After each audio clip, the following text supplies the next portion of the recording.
Hallelujah.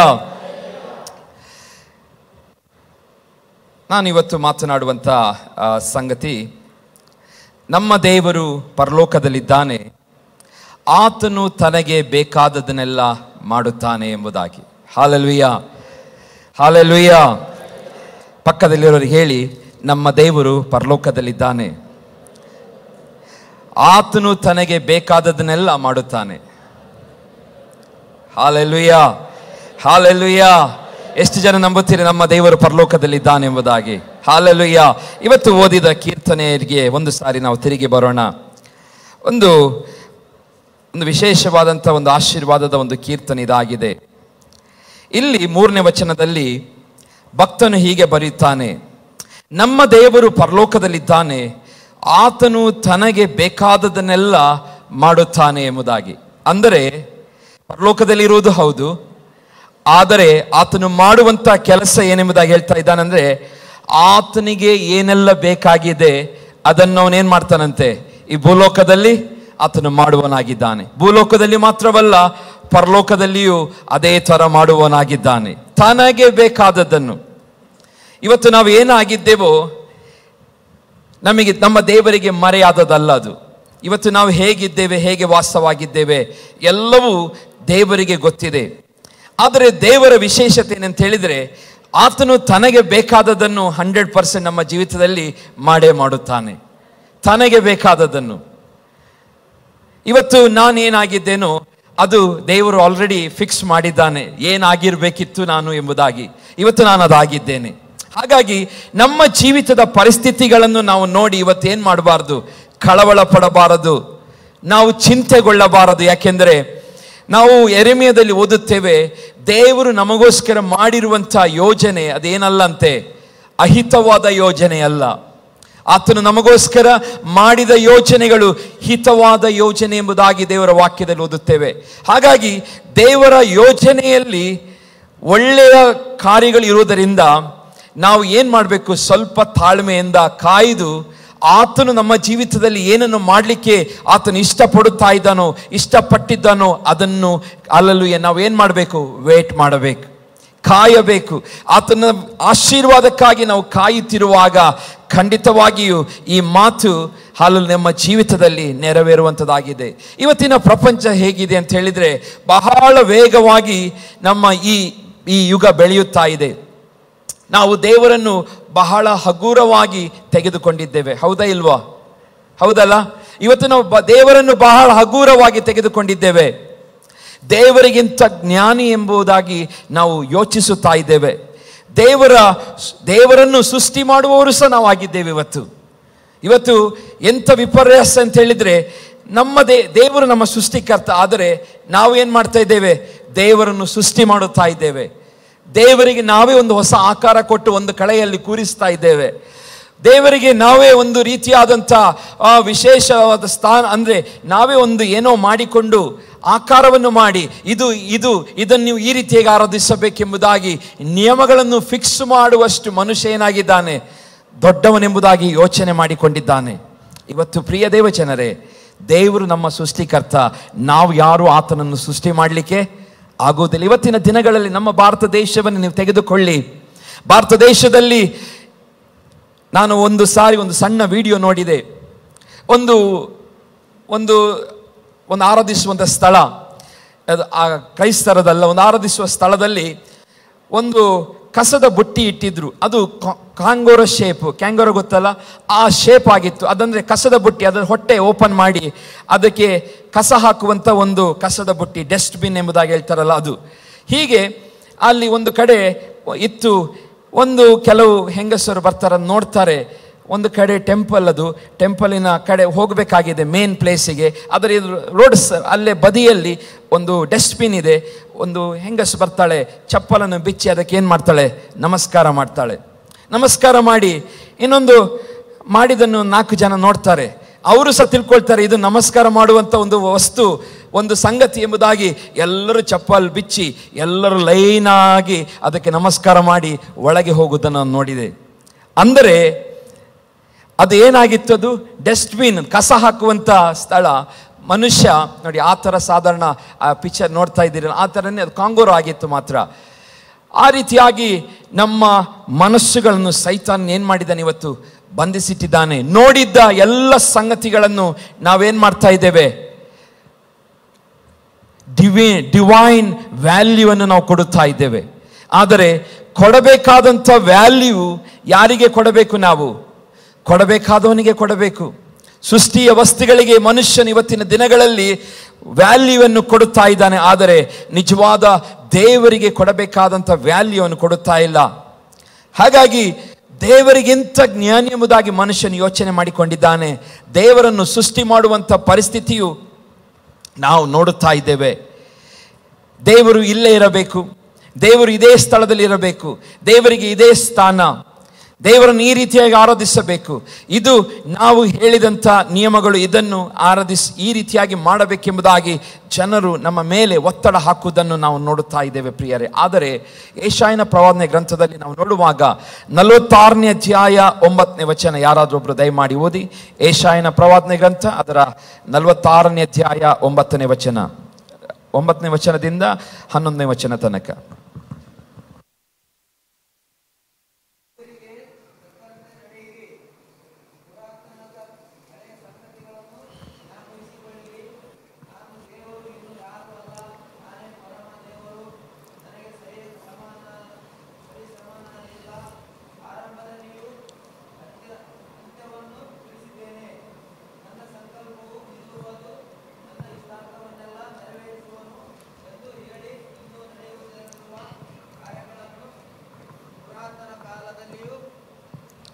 ಸಾಕು.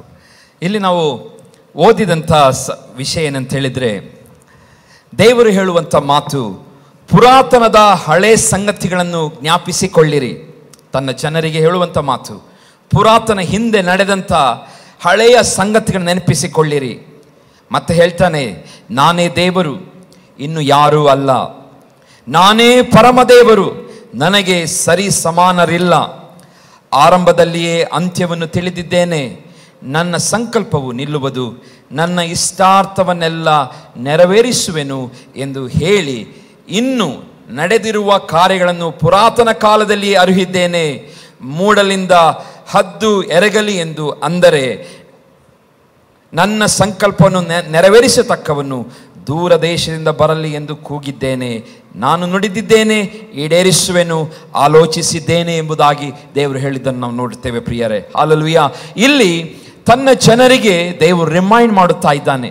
ನಮ್ಮ ಹಾಗೆ ಅಂದಿನ ಜನರಿದ್ದರು, ಅದಕ್ಕೋಸ್ಕರ ಅವ್ರಿಗೆ ಹೇಳ್ತಾನೆ, ನಿಮ್ಮನ್ನು ಒಂದು ಸಾರಿ ನಾನು ಒಂದು ಕಡೆಯಿಂದ ಬಿಡಿಸಿಕೊಂಡು ಬಂದಿದ್ದೇನೆ. ನೀವು ಗುಲಾಮರಾಗಿದ್ದೀರಿ, ನೀವು ಅಲ್ಲಿ ಒಂದು ಜನರಿಂದ ಶೋಷಿಸಲ್ಪಡುತ್ತಾ ಇದ್ದೀರಿ, ಜನರ ಬಂಧನದಲ್ಲಿದ್ದೀರಿ, ಗುಲಾಮರಾಗಿ. ಓ ಹಲ್ಲೆಲೂಯಾ, ನಿಮಗೆ ಸರಿಯಾದ ಊಟವಿಲ್ಲ, ನಿಮಗೆ ಸರಿಯಾದ ನಿದ್ರೆ ಇಲ್ಲ, ಬರೀ ಕೆಲಸವೇ ಆಗಿತ್ತು ಒಂದು ಸಾರಿ.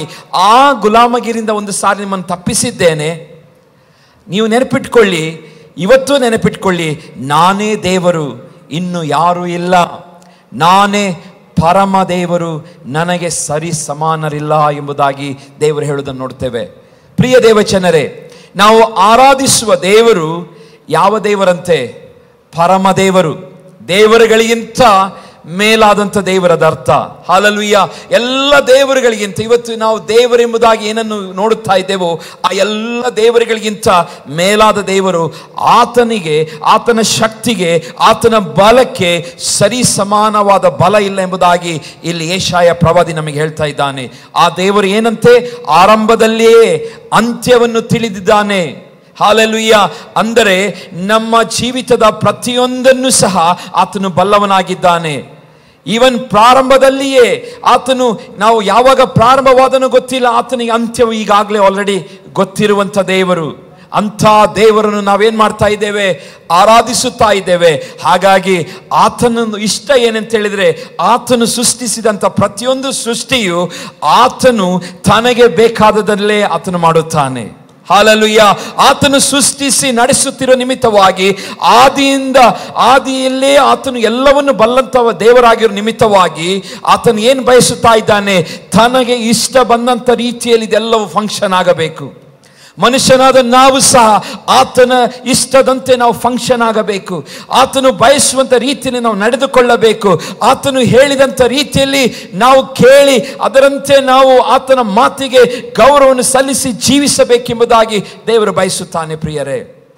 ಅದಕ್ಕೋಸ್ಕರ ಆತನು ಹೇಳ್ತಾನೆ, ಆರಂಭದಲ್ಲಿ ಅಂತ್ಯವನ್ನು ತಿಳಿದಿದ್ದೇನೆ, ನನ್ನ ಸಂಕಲ್ಪವು ನಿಲ್ಲುವುದು, ನನ್ನ ಇಷ್ಟಾರ್ಥವನ್ನೆಲ್ಲ ನೆರವೇರಿಸುತ್ತೇನೆ. ಪ್ರಿಯ ದೇವಜನರೇ, ಇವತ್ತು ನಿಮ್ಮ ಇಷ್ಟಾರ್ಥ ನೆರವೇರುತ್ತಾ ಇಲ್ಲವೋ ಅಂದರೆ ನಮ್ಮ ಇಷ್ಟಾರ್ಥ ಮತ್ತು ದೇವರ ಇಷ್ಟಾರ್ಥಕ್ಕೆ ಏನಾಗ್ತಾ ಇಲ್ಲ, ಮ್ಯಾಚ್ ಆಗ್ತಾ ಇಲ್ಲ. ಹಲ್ಲೆಲೂಯಾ. ನಮ್ಮ ಜೀವಿತಗಳಲ್ಲಿ ಏನೋ ನಾವು ಬಯಸಿಕೊಂಡಿದ್ದೇವೆ ಆಗುತ್ತಾ ಇಲ್ಲದೆ ಹೋಗಿದ್ದರೆ ಅದರ ಅರ್ಥ ಏನು? ದೇವರ ಇಷ್ಟಾರ್ಥಕ್ಕೂ ನಮ್ಮ ಇಷ್ಟಾರ್ಥಕ್ಕೂ ಏನಾಗ್ತಾ ಇಲ್ಲ, ಏನೋ ತಾಳ್ಮೆಯಲ್ಲಿಲ್ಲ. ಅದರಲ್ಲಿ ಏನೋ ಒಂದು ನಾವು ಒಳ್ಳೆ ಅಂದರೆ ಅದರಲ್ಲಿ ಒಂದು ಒಳ್ಳೆತನವನ್ನು ನಾವು ಕಾಣುತ್ತಾ ಇಲ್ಲ ಎಂಬುದಾಗಿ ನಾವು ಅರ್ಥ ಮಾಡಿಕೊಳ್ಳಬೇಕು ಪ್ರಿಯರೇ. ಇಷ್ಟಾರ್ಥವನ್ನು ಹಲ್ಲೆಲೂಯಾ ನೆರವೇರಿಸುವ ದೇವರು. ಆದರೆ ಇವತ್ತು ನಮ್ಮ ಇಷ್ಟಾರ್ಥ ನೆರವೇರದೆ ಇರುವುದಕ್ಕೆ ಕಾರಣ ನಾವು ದೇವರ ಚಿತ್ತಕ್ಕೆ ವಿರೋಧವಾದಂಥ ಹಲ್ಲೆಲೂಯಾ ಯೋಚನೆಗಳು ಅಥವಾ ಕ್ರಿಯೆಗಳನ್ನು ನಾವು ಬಯಸುತ್ತಾ ಇದ್ದೇವೆ. ಹಾಗಾಗಿ ದೇವರು ನಮ್ಮ ನೆರವೇರಿಸುತ್ತಾ ಇಲ್ಲ ಎಂಬುದಾಗಿ ಈ ವಾಕ್ಯದ ಮುಖಾಂತರ ನಾವು ಅರ್ಥ ಮಾಡಿಕೊಳ್ಳಬಹುದು ಪ್ರಿಯರೇ. ಹೌದು, ನಮ್ಮ ದೇವರು ಪರಲೋಕದಲ್ಲಿದ್ದಾನೆ. ಆತನು ತನಗೆ ಬೇಕಾದದನ್ನೆಲ್ಲ ನೆರವೇರಿಸುವ ದೇವರಾಗಿದ್ದಾನೆ. ಕೀರ್ತನೆಗಳಲ್ಲಿ 135ನೇ ಅಧ್ಯಾಯ 5ನೇ ವಚನದಲ್ಲಿ ಹೀಗೆ ಓದುತ್ತೇವೆ. ಸಾಮ್ಸ್ 135 verse 5 ಹೀಗೆ ಓದ್ತೇವೆ, ಯೆಹೋವನು ದೊಡ್ಡವನೆಂದು, ನಮ್ಮ ಕರ್ತನು ಎಲ್ಲ ದೇವರುಗಳಿಗಿಂತ ಹೆಚ್ಚಿನವನೆಂದು ತಿಳಿದುಕೊಂಡಿದ್ದೇನೆ. ಯೆಹೋವನು ಭೂಮಿಯಲ್ಲಿಯೂ ಆಕಾಶದಲ್ಲಿಯೂ ಸಮುದ್ರಗಳಲ್ಲಿಯೂ ಬೇರೆ ಎಲ್ಲ ಜಲರಾಶಿಗಳಲ್ಲಿಯೂ ತನಗೆ ಬೇಕಾದದನ್ನೇ ಮಾಡುತ್ತಾನೆ. ಹಲ್ಲೆಲೂಯಾ. ನಮ್ಮ ದೇವರು ಹೇಗಿರುತ್ತಾನೆ ಎಂಬುದಾಗಿ ವಾಕ್ಯದಲ್ಲಿ ಓದುತ್ತೇವೆ. ಆತನು ದೊಡ್ಡವನು, ನಮ್ಮ ಕರ್ತನು ಎಲ್ಲ ದೇವರುಗಳಿಗಿಂತ ಹೆಚ್ಚಿನವನು. Hallelujah, hallelujah. ಎಲ್ಲ ದೇವರುಗಳಿಂದ ಹೆಚ್ಚಿನವನು. ಇವತ್ತು ನಾವು ನೋಡುತ್ತಿರುವಂಥ ಸೃಷ್ಟಿ, ಇವತ್ತು ನಿನ್ನೆ ರಾತ್ರಿ ಸ್ವಲ್ಪ ಮಳೆ ಬಂತು. ಅದು ಯಾರು ಕಳಿಸಿಕೊಟ್ಟದ್ದು? ದೇವರು ಕಳಿಸಿಕೊಟ್ಟದ್ದು. ಹಲ್ಲೆಲೂಯಾ. ನಮಗೆ ಆಶೀರ್ವಾದ, ಗಾಳಿ, ಮಳೆ, ಸೂರ್ಯನ ಬೆಳಕು ಯಾರು ಕೊಡುತ್ತಾ ಇರುವಂಥದ್ದು? ನಮ್ಮ ದೇವರು. ಎಲ್ಲ ದೇವರುಗಳಿಗಿಂತ ಆತನು ಹೆಚ್ಚಿನವನಾಗಿದ್ದಾನೆ. 6ನೇ ವಚನ ಓದುತ್ತೇವೆ, ಯೆಹೋವನು ಭೂಮಿ ಆಕಾಶದಲ್ಲಿಯೂ ಸಮುದ್ರದಲ್ಲಿಯೂ ಬೇರೆ ಎಲ್ಲ ಜಲರಾಶಿಗಳಲ್ಲಿಯೂ, ಅಂದರೆ ಈ ಭೂಮಿ ಮೇಲೆ ನಾವು ಭೂಮಿಯಿಂದ ನೋಡುವಾಗ ಏನೆಲ್ಲ ನಾವು ಕಾಣುತ್ತಾ ಇದ್ದೇವೋ ಆತನು ಅದನ್ನು ತನಗೆ ಬೇಕಾದದನ್ನೇ ಅದನ್ನು ಮಾಡುವನಾಗಿದ್ದಾನೆ. ಹಲ್ಲೆಲೂಯಾ. ತನಗೆ ಬೇಕಾದ ರೀತಿಯಲ್ಲಿ ಆತನು ಮಾಡುವನಾಗಿದ್ದಾನೆ.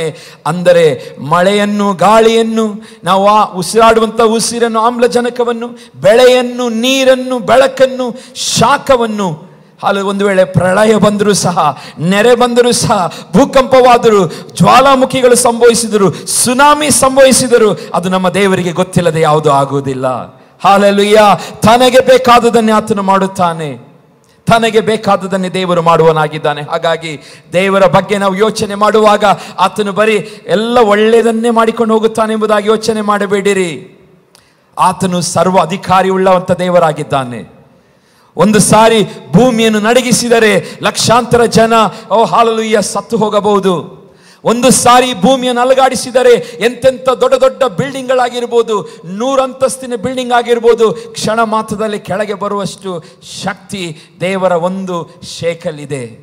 ಹಾಗಾಗಿ ಪ್ರಿಯರೇ, ನಾವು ಯಾರೂ ಸಹ ದೇವರನ್ನು ಬಹಳ ಸರಳವಾಗಿ ತೆಗೆದುಕೊಳ್ಳಬಾರದು. ನಾವು ಹೇಳುವಂಥ ಉದ್ದೇಶ ಅಷ್ಟೇ, ದೇವರನ್ನು ನಾವು ಏನು ಮಾಡಬಾರ್ದು, ಬಹಳ ಸರಳವಾಗಿ ನಾವು ಯೋಚನೆ ಮಾಡೋದು ಬೇಡ. ಯಾಕೆಂದರೆ ಆತ ನಮ್ಮನ್ನು ಪ್ರೀತಿಸುತ್ತಾನೆ, ನಮ್ಮ ಮೇಲೆ ಆತನಿಗೆ ಮಮತೆ ಇದೆ. ನಾವು ನಾಶವಾಗುವುದು ಆತನಿಗೆ ಇಷ್ಟವಿಲ್ಲ. ದೇವದೂತರಿಗಿಂತ ಶ್ರೇಷ್ಠನಾಗಿ ನಮ್ಮನ್ನು ಸೃಷ್ಟಿ ಮಾಡಿದ್ದಾನೆ. ಆದರೆ ಆತನ ನಿಯಮಗಳನ್ನು ಪಾಲಿಸಬೇಕೆಂಬುದಾಗಿ ಸಹ ದೇವರು ಬಯಸುವ ಆತನಾಗಿದ್ದಾನೆ. ಆತನು ತನ್ನ ಚಿತ್ತವನ್ನು ನಮ್ಮ ಜೀವಿತ ನೆರವೇರಿಸಬೇಕೆಂಬುದಾಗಿ ಬಯಸಿ ತನ್ನ ಉದ್ದೇಶವನ್ನು, ಪ್ರಯತ್ನವನ್ನು ನಮ್ಮಲ್ಲಿ ಪ್ರಾರಂಭಿಸಿದ್ದಾನೆ. ಈ ಉದ್ದೇಶ ಪ್ರಯತ್ನಗಳು ನೆರವೇರಬೇಕಾದರೆ we have to align with our god.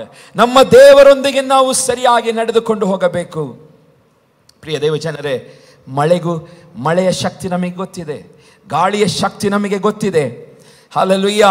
ನೀರಿನ ಶಕ್ತಿ, ಶಾಖದ ಶಕ್ತಿ ನಮಗೆ ಗೊತ್ತಿದೆ, ಪ್ರಳಯದ ಶಕ್ತಿ ನಮಗೆ ಗೊತ್ತಿದೆ, ಸುನಾಮಿಯ ಶಕ್ತಿ ನಮಗೆ ಗೊತ್ತಿದೆ, ಜ್ವಾಲಾಮುಖಿಯ ಶಕ್ತಿ ನಮಗೆ ಗೊತ್ತಿದೆ.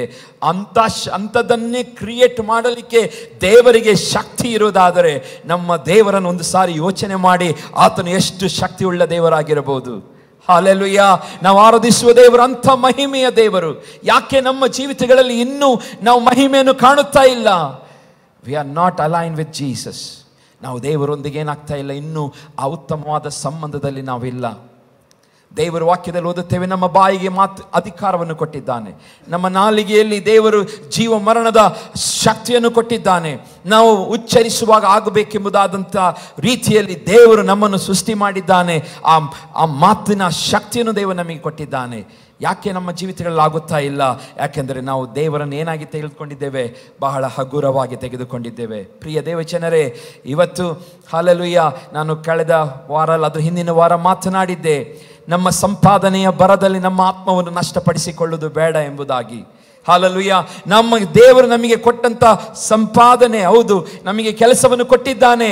ಇದರ ಬರದಲ್ಲಿ, ಇದರ ಉತ್ಸುಕತೆಯಲ್ಲಿ ಇದನ್ನು ಸಂಪಾದನೆ ಹಣ ಮಾಡಬೇಕೆಂಬುದಾದಂಥ ಆ ಉದ್ದೇಶದೊಂದಿಗೆ ನಮ್ಮ ಆತ್ಮವನ್ನು ಏನು ಮಾಡಿಕೊಳ್ಳುವುದು ಬೇಡ, ನಾಶಪಡಿಸಿಕೊಳ್ಳುವುದು ಬೇಡ ಎಂಬುದಾಗಿ ನಾನು ಪ್ರಸಂಗ ಮಾಡಿದೆ. ಪ್ರಿಯ ದೇವಜನರೇ, ಇವತ್ತು ದೇವರು ನಮ್ಮಿಂದ ಬಯಸುವಂಥದ್ದು ಭೂಮಿಯ ಮೇಲೆ ಹಲ್ಲೆಲೂಯಾ ಮನುಷ್ಯರಲ್ಲಿಯೂ ಆತನು ತನ್ನ ಚಿತ್ತವನ್ನು ನೆರವೇರಿಸಬೇಕೆಂಬುದಾಗಿ ಬಯಸುತ್ತಾ ಇದ್ದಾನೆ. ಹಲ್ಲೆಲೂಯಾ. ಆತನ ಸುಚಿತ್ತವು ಈ ಭೂಮಿಯ ಮೇಲೆ ನೆರವೇರಬೇಕೆಂಬುದಾಗಿ ಆತನು ಬಯಸುತ್ತಾ ಇದ್ದಾನೆ. ಅದಕ್ಕೋಸ್ಕರವೇ ಈ BPC ಸಭೆಯನ್ನು ದೇವರು ಆದುಕೊಂಡಿದ್ದಾನೆ. ಹಲ್ಲೆಲೂಯಾ. ಈ ಲೋಕದಲ್ಲಿರುವಂಥ ಸಭೆಯನ್ನು ಆದುಕೊಂಡಿದ್ದಾನೆ. ಈ ಸಭೆಗೆ ನೀವು ಬಂದಿರುವುದಾದರೆ ಇದು ನಿಮ್ಮ ಜೀವಿತಗಳನ್ನು ದೇವರು ಅಮೂಲ್ಯವಾಗಿ ಎಣಿಸಿಕೊಂಡಿದ್ದಾನೆ. ನಾವಿವತ್ತು ಓದಿದ ಕೀರ್ತನೆಯಲ್ಲಿ 12ನೇ ವಚನದಲ್ಲಿ 115ನೇ ಕೀರ್ತನೆ 12ನೇ ವಚನ ಓದಿದ್ದೇವೆ. ಯೆಹೋವನು ನಮ್ಮ ನೆನಪು ಮಾಡಿಕೊಂಡಿದ್ದಾನೆ, ಸಣ್ಣವರ ಮೊದಲುಗೊಂಡು ದೊಡ್ಡವರ ಪರ್ಯಂತರ ಎಲ್ಲರನ್ನು ಆಶೀರ್ವದಿಸುವನು ಎಂಬುದಾಗಿ. ಹಲ್ಲೆಲೂಯಾ. ಇವತ್ತು ನನ್ನನ್ನು ಮತ್ತು ನಿಮ್ಮನ್ನು ಆತನು ಆರಿಸಿಕೊಂಡಿದ್ದಾನೆ. ಸಣ್ಣ ಮಕ್ಕಳಾಗಿರ್ಬೋದು, ಯವನಸ್ಥರಾಗಿರ್ಬೋದು, ದೊಡ್ಡವರಾಗಿರ್ಬೋದು. ಹಲ್ಲೆಲೂಯಾ. ದೇವರು ಎಲ್ಲರನ್ನು ಆಶೀರ್ವದಿಸಬೇಕೆಂಬುದಾಗಿ ಆತನೇನು ಮಾಡ್ತಾ ಇದ್ದಾನೆ? ಬಯಸುತ್ತಾ ಇದ್ದಾನೆ. ನಾವು ಯಾರಿವತ್ತು ಆತನ ಆಶೀರ್ವಾದಕ್ಕೆ ಒಳಗಾಗುತ್ತೇವೋ, ಹಲ್ಲೆಲೂಯಾ, ಅವರು ಎಂದಿಗೂ ಹಲ್ಲೆಲೂಯಾ ಅವರು ಆಶೀರ್ವಾದದಲ್ಲಿ, ಅಂದರೆ ನಾವು ಈ ಲೋಕದಲ್ಲಿ ತಲೆ ತಗ್ಗಿಸಿಕೊಂಡು ನಡೆಯುವ ಹಾಗೆ ಇರುವುದಿಲ್ಲ. ಆದರೆ ತಲೆ ಎತ್ತಿ ವೈರಿಗಳ ಮುಂದೆ ಹೇಗೆ ದೇವರು ಔತಣವನ್ನು ಸಿದ್ಧಪಡಿಸುತ್ತಾನೋ ಅದೇ ರೀತಿ ನಮ್ಮ ಸುತ್ತಮುತ್ತಲಿರುವಂಥ ವೈರಿಗಳ ಮುಂದೆ ದೇವರು ನಮಗೆ ಔತಣವನ್ನು ಸಿದ್ಧಪಡಿಸುವವನಾಗಿದ್ದಾನೆ. ಹಲ್ಲೆಲೂಯಾ. ಔತಣವನ್ನು ಸಿದ್ಧಪಡಿಸುವವನಾಗಿದ್ದಾನೆ. ನಮ್ಮ ಬಗ್ಗೆ ನಾವು ಯಾವಾಗಲೂ ಏನು ತಿಳ್ಕೊಳ್ಬೇಕಂತೇಳಿ, ನಾನು ದೇವರ ಬಗ್ಗೆ ನಾವು ಯೋಚನೆ ಮಾಡುವಾಗ ದೇವರು ದೊಡ್ಡನೆಂಬುದಾಗಿ ನಾವು ಯೋಚನೆ ಮಾಡ್ತೇವೆ. ಆದರೆ ದಾನಿಯೇಲ ಪ್ರವಾದನೆ ಬರುವಾಗ ದಾನಿಯೇಲನ ಇನ್ನೊಂದು ಸಂಗತಿ ನಮ್ಮ ಬಗ್ಗೆ ಆತನು ಹೇಳ್ತಾನೆ. ಏನಂತ ಹೇಳ್ತಾನೆ ಅಂತ ಹೇಳಿದ್ರೆ, ದಾನಿಯೇಲನ ಪ್ರವಾದನೆ ಗ್ರಂಥ 4ನೇ ಅಧ್ಯಾಯ 35ನೇ ವಚನದಲ್ಲಿ ಹೀಗೆ ಹೇಳ್ತಾನೆ. ದಾನಿಯೇಲನು ಅದರ 4ನೇ ಅಧ್ಯಾಯ 35ನೇ ವಚನ, ಭೂನಿವಾಸಿಗಳೆಲ್ಲರೂ ಆತನ ದೃಷ್ಟಿಯಲ್ಲಿ ಏನು ಅಲ್ಲದಂತಿದ್ದಾರೆ. ದಾನಿಯೇಲ ಪ್ರವಾದಿ, ಆತನು ದೇವರಿಂದ ವಿಶೇಷವಾಗಿ ಅಭಿಷೇಕಿಸಲ್ಪಟ್ಟಂಥ ಒಬ್ಬ ದೇವ ಭಕ್ತನು. ಆತನು ಪ್ರವಾದಿಗಳಲ್ಲೇ ಶ್ರೇಷ್ಠವಾದ ಪ್ರವಾದಿ. ದಾನಿಯೇಲನ ಪ್ರವಾದನೆಗಳು ಯೇಸು ಸ್ವಾಮಿಯ ಬರೋಣದ ಬಗ್ಗೆ ಬರೆಯಲ್ಪಟ್ಟಿದೆ. ಇವತ್ತು ನಾವು ಭೂಮಿಯ ಮೇಲೆ ಏನೆಲ್ಲ ನಾವು ಕಾಣುತ್ತಾ ಇದ್ದೇವೋ, ಏನು ಆಗು ಹೋಗುಗಳು ನಡೆಯುತ್ತಾ ಇದೆಯೋ, ಎಲ್ಲ ಹೆಚ್ಚಿನ ಸಂಗತಿಗಳು ಯೋಹಾನನು ಬಿಟ್ಟರೆ ದಾನಿಯೇಲನೇ ಬರೆದಂಥದ್ದು. ಅಂಥ ಶ್ರೇಷ್ಠವಾದ 2000 ವರ್ಷಗಳ ಹಿಂದೆಯೇ ದೇವರು ಮುಂತಿಳಿಸಿದಂಥ ಸಂಗತಿಗಳನ್ನು ದಾನಿಯೇಲ ಬರೆದಿದ್ದಾನೆ. ಅಂಥ ಭಕ್ತನು ಆತನು ಹೇಳ್ತಿದ್ದಾನೆ, ಭೂನಿವಾಸಿಗಳೆಲ್ಲರೂ ಆತನ ದೃಷ್ಟಿಯಲ್ಲಿ ಏನು ಅಲ್ಲದಂತಿದ್ದಾರೆ. ಇವತ್ತು ನಾವು ಏನೋ ಎಂಬುದಾಗಿ ಯೋಚನೆ ಮಾಡ್ತಿರೋರಿಗೆ ನೆನಪಿರಲಿ, ನಾನು ತುಂಬ ದುಡಿತಾ ಇದ್ದೆ, ನನಗೆ ತುಂಬ ಹಣವಿದೆ, ನಾನೇನೋ ಒಂದು ವ್ಯಕ್ತಿಯಾಗಿದ್ದೇನೆ, ನನ್ನಲ್ಲಿ ಸಂಪಾದನೆ ಇದೆ, ಎಲ್ಲ ಅಹಂಕಾರ, ಎಲ್ಲ ತಲಾಂತಗಳ ಅಹಂಕಾರ ಈ ಒಂದು ಮಾತಿನಲ್ಲಿ ಮುರಿಯಲ್ಪಡಬೇಕು. ಯಾಕೆಂತ ಹೇಳಿದರೆ ದಾನಿಯೇಲನು ಹೇಳ್ತಾ ಇದ್ದಾನೆ, ಭೂನಿವಾಸಿಗಳೆಲ್ಲರೂ ಆತನ ದೃಷ್ಟಿಯಲ್ಲಿ ಏನು ಅಲ್ಲದಂತಿದ್ದಾರೆ ಎಂಬುದಾಗಿ. ನಾವು ಏನೇ ಹೊಂದಿಕೊಂಡಿದ್ದರು ಇವತ್ತು ದೇವರ ದೃಷ್ಟಿಯಲ್ಲಿ ಏನಲ್ಲ, ನಾವು ಶ್ರೇಷ್ಠರಲ್ಲ, ಏನು ಇಲ್ಲದವರಾಗಿದ್ದೇವೆ. ದೇವರು ನಮ್ಮನ್ನು ನೋಡುವಾಗ ಆ ರೀತಿಯಾಗಿ ಹಲ್ಲೆಲೂಯಾ ನಮ್ಮನ್ನು ಒಂದು ವೇಳೆ ನೋಡಿ ನಮಗೆ ಹೇಳದಿದ್ದರೂ ಸಹ ದಾನಿಯೇಲ ಪ್ರವಾದಿ ಹೇಳ್ತಿದ್ದಾನೆ, ಏನು ಅಲ್ಲದಂತಿದ್ದಾರೆ ಎಂಬುದಾಗಿ. ಪರಲೋಕ ಸೈನ್ಯದವರಲ್ಲಿಯೂ ಭೂಲೋಕದವರಲ್ಲಿಯೂ ತನ್ನ ಇಚ್ಛಾನುಸಾರ ನಡೆಸುತ್ತಾನೆ. ಹಲ್ಲೆಲೂಯಾ. ಪರಲೋಕ ಸೈನ್ಯದಲ್ಲಿಯೂ ಒಂದು ಯುದ್ಧದ ಭಾಷೆಯಲ್ಲಿ ಮಾತನಾಡುತ್ತಾ ಇದ್ದಾನೆ. ಒಂದು ಸೈನಿಕ ಹೋರಾಡುವುದರ ಬಗ್ಗೆ ಮಾತನಾಡುತ್ತಿದ್ದಾನೆ. ಪರಲೋಕ ಸೈನ್ಯದಲ್ಲಿಯೂ ಭೂಲೋಕದಲ್ಲಿಯೂ ತನ್ನ ಇಚ್ಛಾನುಸಾರ. ಇವತ್ತು ದೇಶಗಳ ನಡುವೆ ಫೈಟ್ ಆಗ್ತಾ ಇದೆ. ನಾವು ನೆನೆಸಬಹುದು, ಏನೋ ಆಕಸ್ಮಿಕವಾಗಿ ಅವರ ದೇಶ ನಡುವೆ ಏನೋ ಒಂದು ವೈಮನಸ್ಸಾಗಿ ಯುದ್ಧಗಳು ಆಗುತ್ತಾ ಇದೆ ಎಂಬುದಾಗಿ ಇಲ್ಲಿ ವಾಕ್ಯದಲ್ಲಿ ಓದುತ್ತೇವೆ. ಹಾಲೆಲೂಯಾ. ಏನೇ ನಡೆದರೂ ಏನಾಗ್ತಾ ಇದೆ ಎಂಬುದಾಗಿ ಹೇಳ್ತಾ ಇದ್ದಾನೆ, ತನ್ನ ಇಚ್ಛಾನುಸಾರವಾಗಿ. ಹಾಲೆಲೂಯಾ. ಯಾಕೆಂದರೆ ದೇವರ ಯೋಚನೆಗಳು ಯಾವ ಮನುಷ್ಯನೂ ಸಹ, ಯಾವ ಪ್ರವಾದಿಯೂ ಸಹ ಅದನ್ನು ಏನು ಮಾಡಲಿಕ್ಕಾಗೋದಿಲ್ಲ, ಅದನ್ನು ಅರಿತುಕೊಳ್ಳಿಕ್ಕಾಗುವುದಿಲ್ಲ. ಕೆಲವು ಪ್ರವಾದಿಗಳು ದೇವರಿಂದ ಆ ಕ್ಷಣಕ್ಕೆ ತಕ್ಕ ಹಾಗೆ ಆ ವ್ಯಕ್ತಿಗೆ ವಿಷಯವಾಗಿ ದೇವರು ಮಾತನಾಡಬಹುದಾದರೆ ಪ್ರತಿಯೊಂದು ಸಂಗತಿಗಳನ್ನು ದೇವರು ಏನು ಮಾಡೋದಿಲ್ಲ, ಡಿಸ್ಕ್ಲೋಸ್ ಮಾಡೋದಿಲ್ಲ. ದೇವರು ಎಂದಿಗೂ ಡಿಸ್ಕ್ಲೋಸ್ ಮಾಡೋದಿಲ್ಲ. ಇಲ್ಲಿ ವಾಕ್ಯದಲ್ಲಿ ಓದುತ್ತೇವೆ, ಪರಲೋಕ ಸೈನ್ಯದವರಲ್ಲಿಯೂ ಭೂಲೋಕದವರಲ್ಲಿಯೂ ಸಹ. ಪರಲೋಕದಲ್ಲಿ ಒಂದು ಸೈನ್ಯವಿದೆ, ಅದೇ ರೀತಿ ಭೂಲೋಕ ಸೈನ್ಯ ತನ್ನ ಇಚ್ಛಾನುಸಾರವಾಗಿ ಏನು ಮಾಡ್ತಾನಂತೆ, ದೇವರು ನಡೆಸುತ್ತಾನೆ. ಯಾರು ಆತನ ಕೈಯನ್ನು ಹಿಂದಕ್ಕೆ ತಳ್ಳಲಾರರು, ನೀನು ಏನು ಮಾಡುತ್ತಿ ಎಂದು ಯಾರು ಕೇಳಲಾರರು. ನಾವು ಎಷ್ಟೋ ಸಾರಿ ಪ್ರಶ್ನೆ ಮಾಡಿದ್ದೇವಲ್ಲ, ನಾವು ಏನೋ ಸಮಸ್ಯೆಗಳು ಬಂದಾಗ, ಯಾಕೆ ದೇವರೇ, ಯಾಕೆ ನನಗೆ ಕಷ್ಟ, ಯಾಕೆ ನನಗೆ ಚಿಂತೆ, ಯಾಕೆಪ್ಪ ಸಮಸ್ಯೆಗಳು ನನ್ನಿಂದ ಬಿಟ್ಟೇ ಹೋಗ್ತಾ ಇಲ್ಲ, ಕುಟುಂಬದಿಂದ ಸಮಸ್ಯೆ, ನನಗೆ ಹಾಲಲ್ಲಿ ಯೋಚನೆ ಮಾಡುವಾಗೆಲ್ಲ ಆ ಸಮಸ್ಯೆಯ ನೋವು ನನ್ನನ್ನು ಕುಗ್ಗಿಸುತ್ತಾ ಇದೆ. ಒಂದು ವೇಳೆ ನೀವೇ ಏನೋ ಒಂದು ಮಾಡಬೇಕೆಂಬುದಾಗಿ ಬಯಸ್ತಾ ಇದ್ದೀರಿ, ಅದು ಆಗುತ್ತಾ ಇಲ್ಲ. ಎಲ್ಲ ವಿಷಯಗಳಲ್ಲಿ ಸೋಲೆ ನಿಮ್ಮ ಜೀವಿತದಲ್ಲಾಗಿದ್ದರೆ, ಹಾಲೆಲೂಯಾ, ಇಲ್ಲಿ ದಾನಿಯೇಲ್ ಹೇಳ್ತಿದ್ದಾನೆ, ನೀವು ಏನು ಮಾಡುತ್ತಿ ಎಂದು ಯಾರು ಆತನನ್ನು ಕೇಳಲಿಕ್ಕೆ ಸಾಧ್ಯವಿಲ್ಲ. ಯಾಕೆಂದರೆ ಆತನನ್ನು ಕ್ವಶನ್ ಮಾಡುವಂಥ ಅಧಿಕಾರ ನಮಗೆ, ಹಾಲೆಲೂಯಾ, ಇಲ್ಲ ಎಂಬುದಾಗಿ ದಾನಿಯೇಲ್ ಹೇಳ್ತಾ ಇದ್ದಾನೆ. ಹಾಲೆಲೂಯಾ. ಆತನಿಗೆ ಪ್ರಶ್ನೆ ಮಾಡುವಂಥ ಅಧಿಕಾರ. ಪರಲೋಕ ಸೈನ್ಯದವರಲ್ಲಿಯೂ ಭೂಲೋಕದವರಲ್ಲಿಯೂ ತನ್ನ ಇಚ್ಛಾನುಸಾರ ನಡೆಸುತ್ತಾನೆ. ಇದೊಂದು ನೀವು ನೆನಪಿಟ್ಕೊಳ್ಳಬೇಕು. ನೀವು ಯೇಸುಸ್ವಾಮಿಯನ್ನು ಕಂಡುಕೊಂಡಿದ್ದೀರಿ, ರಕ್ಷಣೆಯನ್ನು ಹೊಂದಿದ್ದೀರಿ. ಹಾಲೆಲೂಯಾ. ದೇವರು ನಮ್ಮ ಜೀವಿತಗಳಲ್ಲಿ ಇಚ್ಛಾನುಸಾರವಾಗಿ ಮಾಡುತ್ತಾನೆ. ತನ್ನ ಇಚ್ಛಾನುಸಾರವಾಗಿ ಎಲ್ಲವನ್ನು ಮಾಡುವನಾಗಿದ್ದಾನೆ. ಇವತ್ತು ದೇವರು ನಿಮಗೆ ಹಾಲೆಲೂಯಾ ಒಂದು ಸಮಸ್ಯೆಗಳಿಂದ ಬಿಡುಗಡೆ ಕೊಟ್ಟಿದ್ದಾನೋ, ಅದು ಆತನ ಇಚ್ಛಾನುಸಾರವಾಗಿ ನಿಮ್ಮ ಜೀವಿತದಲ್ಲಿ ಆಗಿದೆ. ಹಾಲೆಲೂಯಾ. ಭೂತಬಾಧಿತರಾಗಿದ್ದು ನೀವು ಬಿಡುಗಡೆ ಹೊಂದಿದ್ದೀರೋ, ಅದು ದೇವರ ಇಚ್ಛಾನುಸಾರವಾಗಿ ನಿಮ್ಮ ಜೀವಿತದಲ್ಲಿ ದೇವರು ಮಾಡಿದ್ದಾನೆ. ಹಾಲೆಲೂಯಾ. ಇವತ್ತು ನೀವು ಹಾಲೆಲೂಯಾ ಒಳ್ಳೆಯ ಉದ್ಯೋಗದಲ್ಲಿದ್ದೀರಾ, ಅದು ದೇವರ ಇಚ್ಛಾನುಸಾರವಾಗಿದೆ. ಆದರೆ ಅದೇ ಬಿಸ್ನೆಸ್ಸಲ್ಲಿ ನಿಮಗೆ ಒಂದು ವೇಳೆ ಸೋಲಾದರೆ ಏನು ಮಾಡೋದು ಬೇಡ, ಪ್ರಶ್ನೆ ಮಾಡೋದು ಬೇಡ. ಅದೇ ಬಿಸ್ನೆಸ್ಸಲ್ಲಿ ನೀವು ಎಲ್ಲವನ್ನು ಕಳೆದುಕೊಂಡರೂ ಸಹ ಏನು ಮಾಡಬೇಡಿ, ಪ್ರಶ್ನೆ ಮಾಡಬೇಡಿರಿ. ಯಾಕೆಂದರೆ ದೇವರು ಮಾಡುವಂಥದ್ದೆಲ್ಲ ತನ್ನ ಇಚ್ಛಾನುಸಾರವಾಗಿಯೇ. ಹಾಲೆಲೂಯಾ. ಕುಟುಂಬದಲ್ಲಿ ಸಮಸ್ಯೆ ಆಗುತ್ತಾ ಇದೆಯೋ, ಕಳವಳ ಪಡಬೇಡಿರಿ, ತಾಳ್ಮೆಯಿಂದ ಕಾಯಿರಿ. ಕುಟುಂಬವನ್ನು ದೇವರು ತನ್ನ ಇಚ್ಛಾನುಸಾರವಾಗಿ ಕಟ್ಟುತ್ತಾನೆ. ಯಾಕೆಂದರೆ ಕುಟುಂಬವು ಆತನ ನೇಮಕ ಮಾಡಿದ್ದು. ಕುಟುಂಬ ಜೀವಿತ, ಗಂಡ ಹೆಂಡತಿ ಎಂಬ ಆ ಮದುವೆಯ ಸಂಬಂಧದ ಮುಖಾಂತರವಾಗಿ ಒಂದು ಮಾಡಿದ ಆತನು ದೇವರಾಗಿದ್ದಾನೆ. ನಿಮ್ಮ ಕುಟುಂಬಗಳಲ್ಲಿ ಏನಾದರೂ ಸಮಸ್ಯೆಗಳು ಇವತ್ತು ತಲೆದೋರುತ್ತಾ ಇದೆಯೋ, ಹಾಲೆಲೂಯಾ, ಇದು ನಾವು ಪ್ರಾರ್ಥನೆ ಮಾಡೋಣ.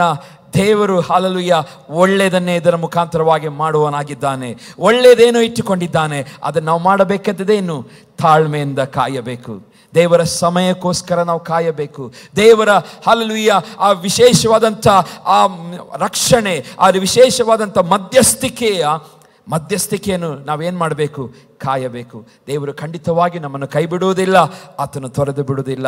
ದೇವರು ತನಗೆ ಬೇಕಾದುದನ್ನು ಮಾಡುತ್ತಾನೆ. ನಮ್ಮ ದೇವರು ಫೇಲ್ಯೂರ್ ಅಲ್ಲ ಪ್ರಿಯರೇ, ನಮ್ಮ ದೇವರು ವೈಫಲ್ಯನ ದೇವರಲ್ಲ. ದೇವರು ಕಾರ್ಯ ಸಾಧಿಸುವ ದೇವರಾಗಿದ್ದಾನೆ.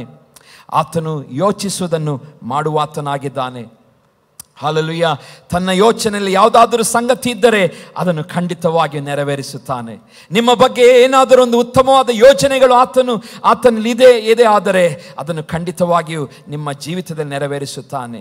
ನಮ್ಮ ದೇವರು ಉದ್ದೇಶದ ನೆರವೇರಿಸುತ್ತಾನೆ. ನಮ್ಮ ದೇವರು ತನಗೆ ಇಷ್ಟವಾದದನ್ನು ಆತನು ಮಾಡುವನಾಗಿದ್ದಾನೆ ಪ್ರಿಯರೇ. ಹಾಲೆಲೂಯಾ. ನಾವು ನೆನಪಿಟ್ಟುಕೊಳ್ಳಬೇಕು, ನಮ್ಮ ದೇವರು ಎಲ್ಲಿದ್ದಾನೆ, ಪರಲೋಕದಲ್ಲಿದ್ದಾನೆ. ತನಗೆ ಬೇಕಾದದನ್ನು, ತನಗಿಷ್ಟವಿರುವುದನ್ನು ಆತನು ಮಾಡುವಂಥ ದೇವರಾಗಿದ್ದಾನೆ ಪ್ರಿಯರೇ. ಹಾಲೆಲೂಯಾ. ಹಾಲೆಲೂಯಾ. ನಾವು ಇವತ್ತಿನವರೆಗೆ ಮಾಡಿದ ಯಾವುದೇ ಒಳ್ಳೆಯ ಕೆಲಸವಾಗಿರಲಿ, ಅದು ದೇವರ ಕೃಪೆಯ ಶಕ್ತಿಯಿಂದ ನಾವು ಆಗಿದೆ. ನೆನಪಿಟ್ಕೊಳ್ಬೇಕು.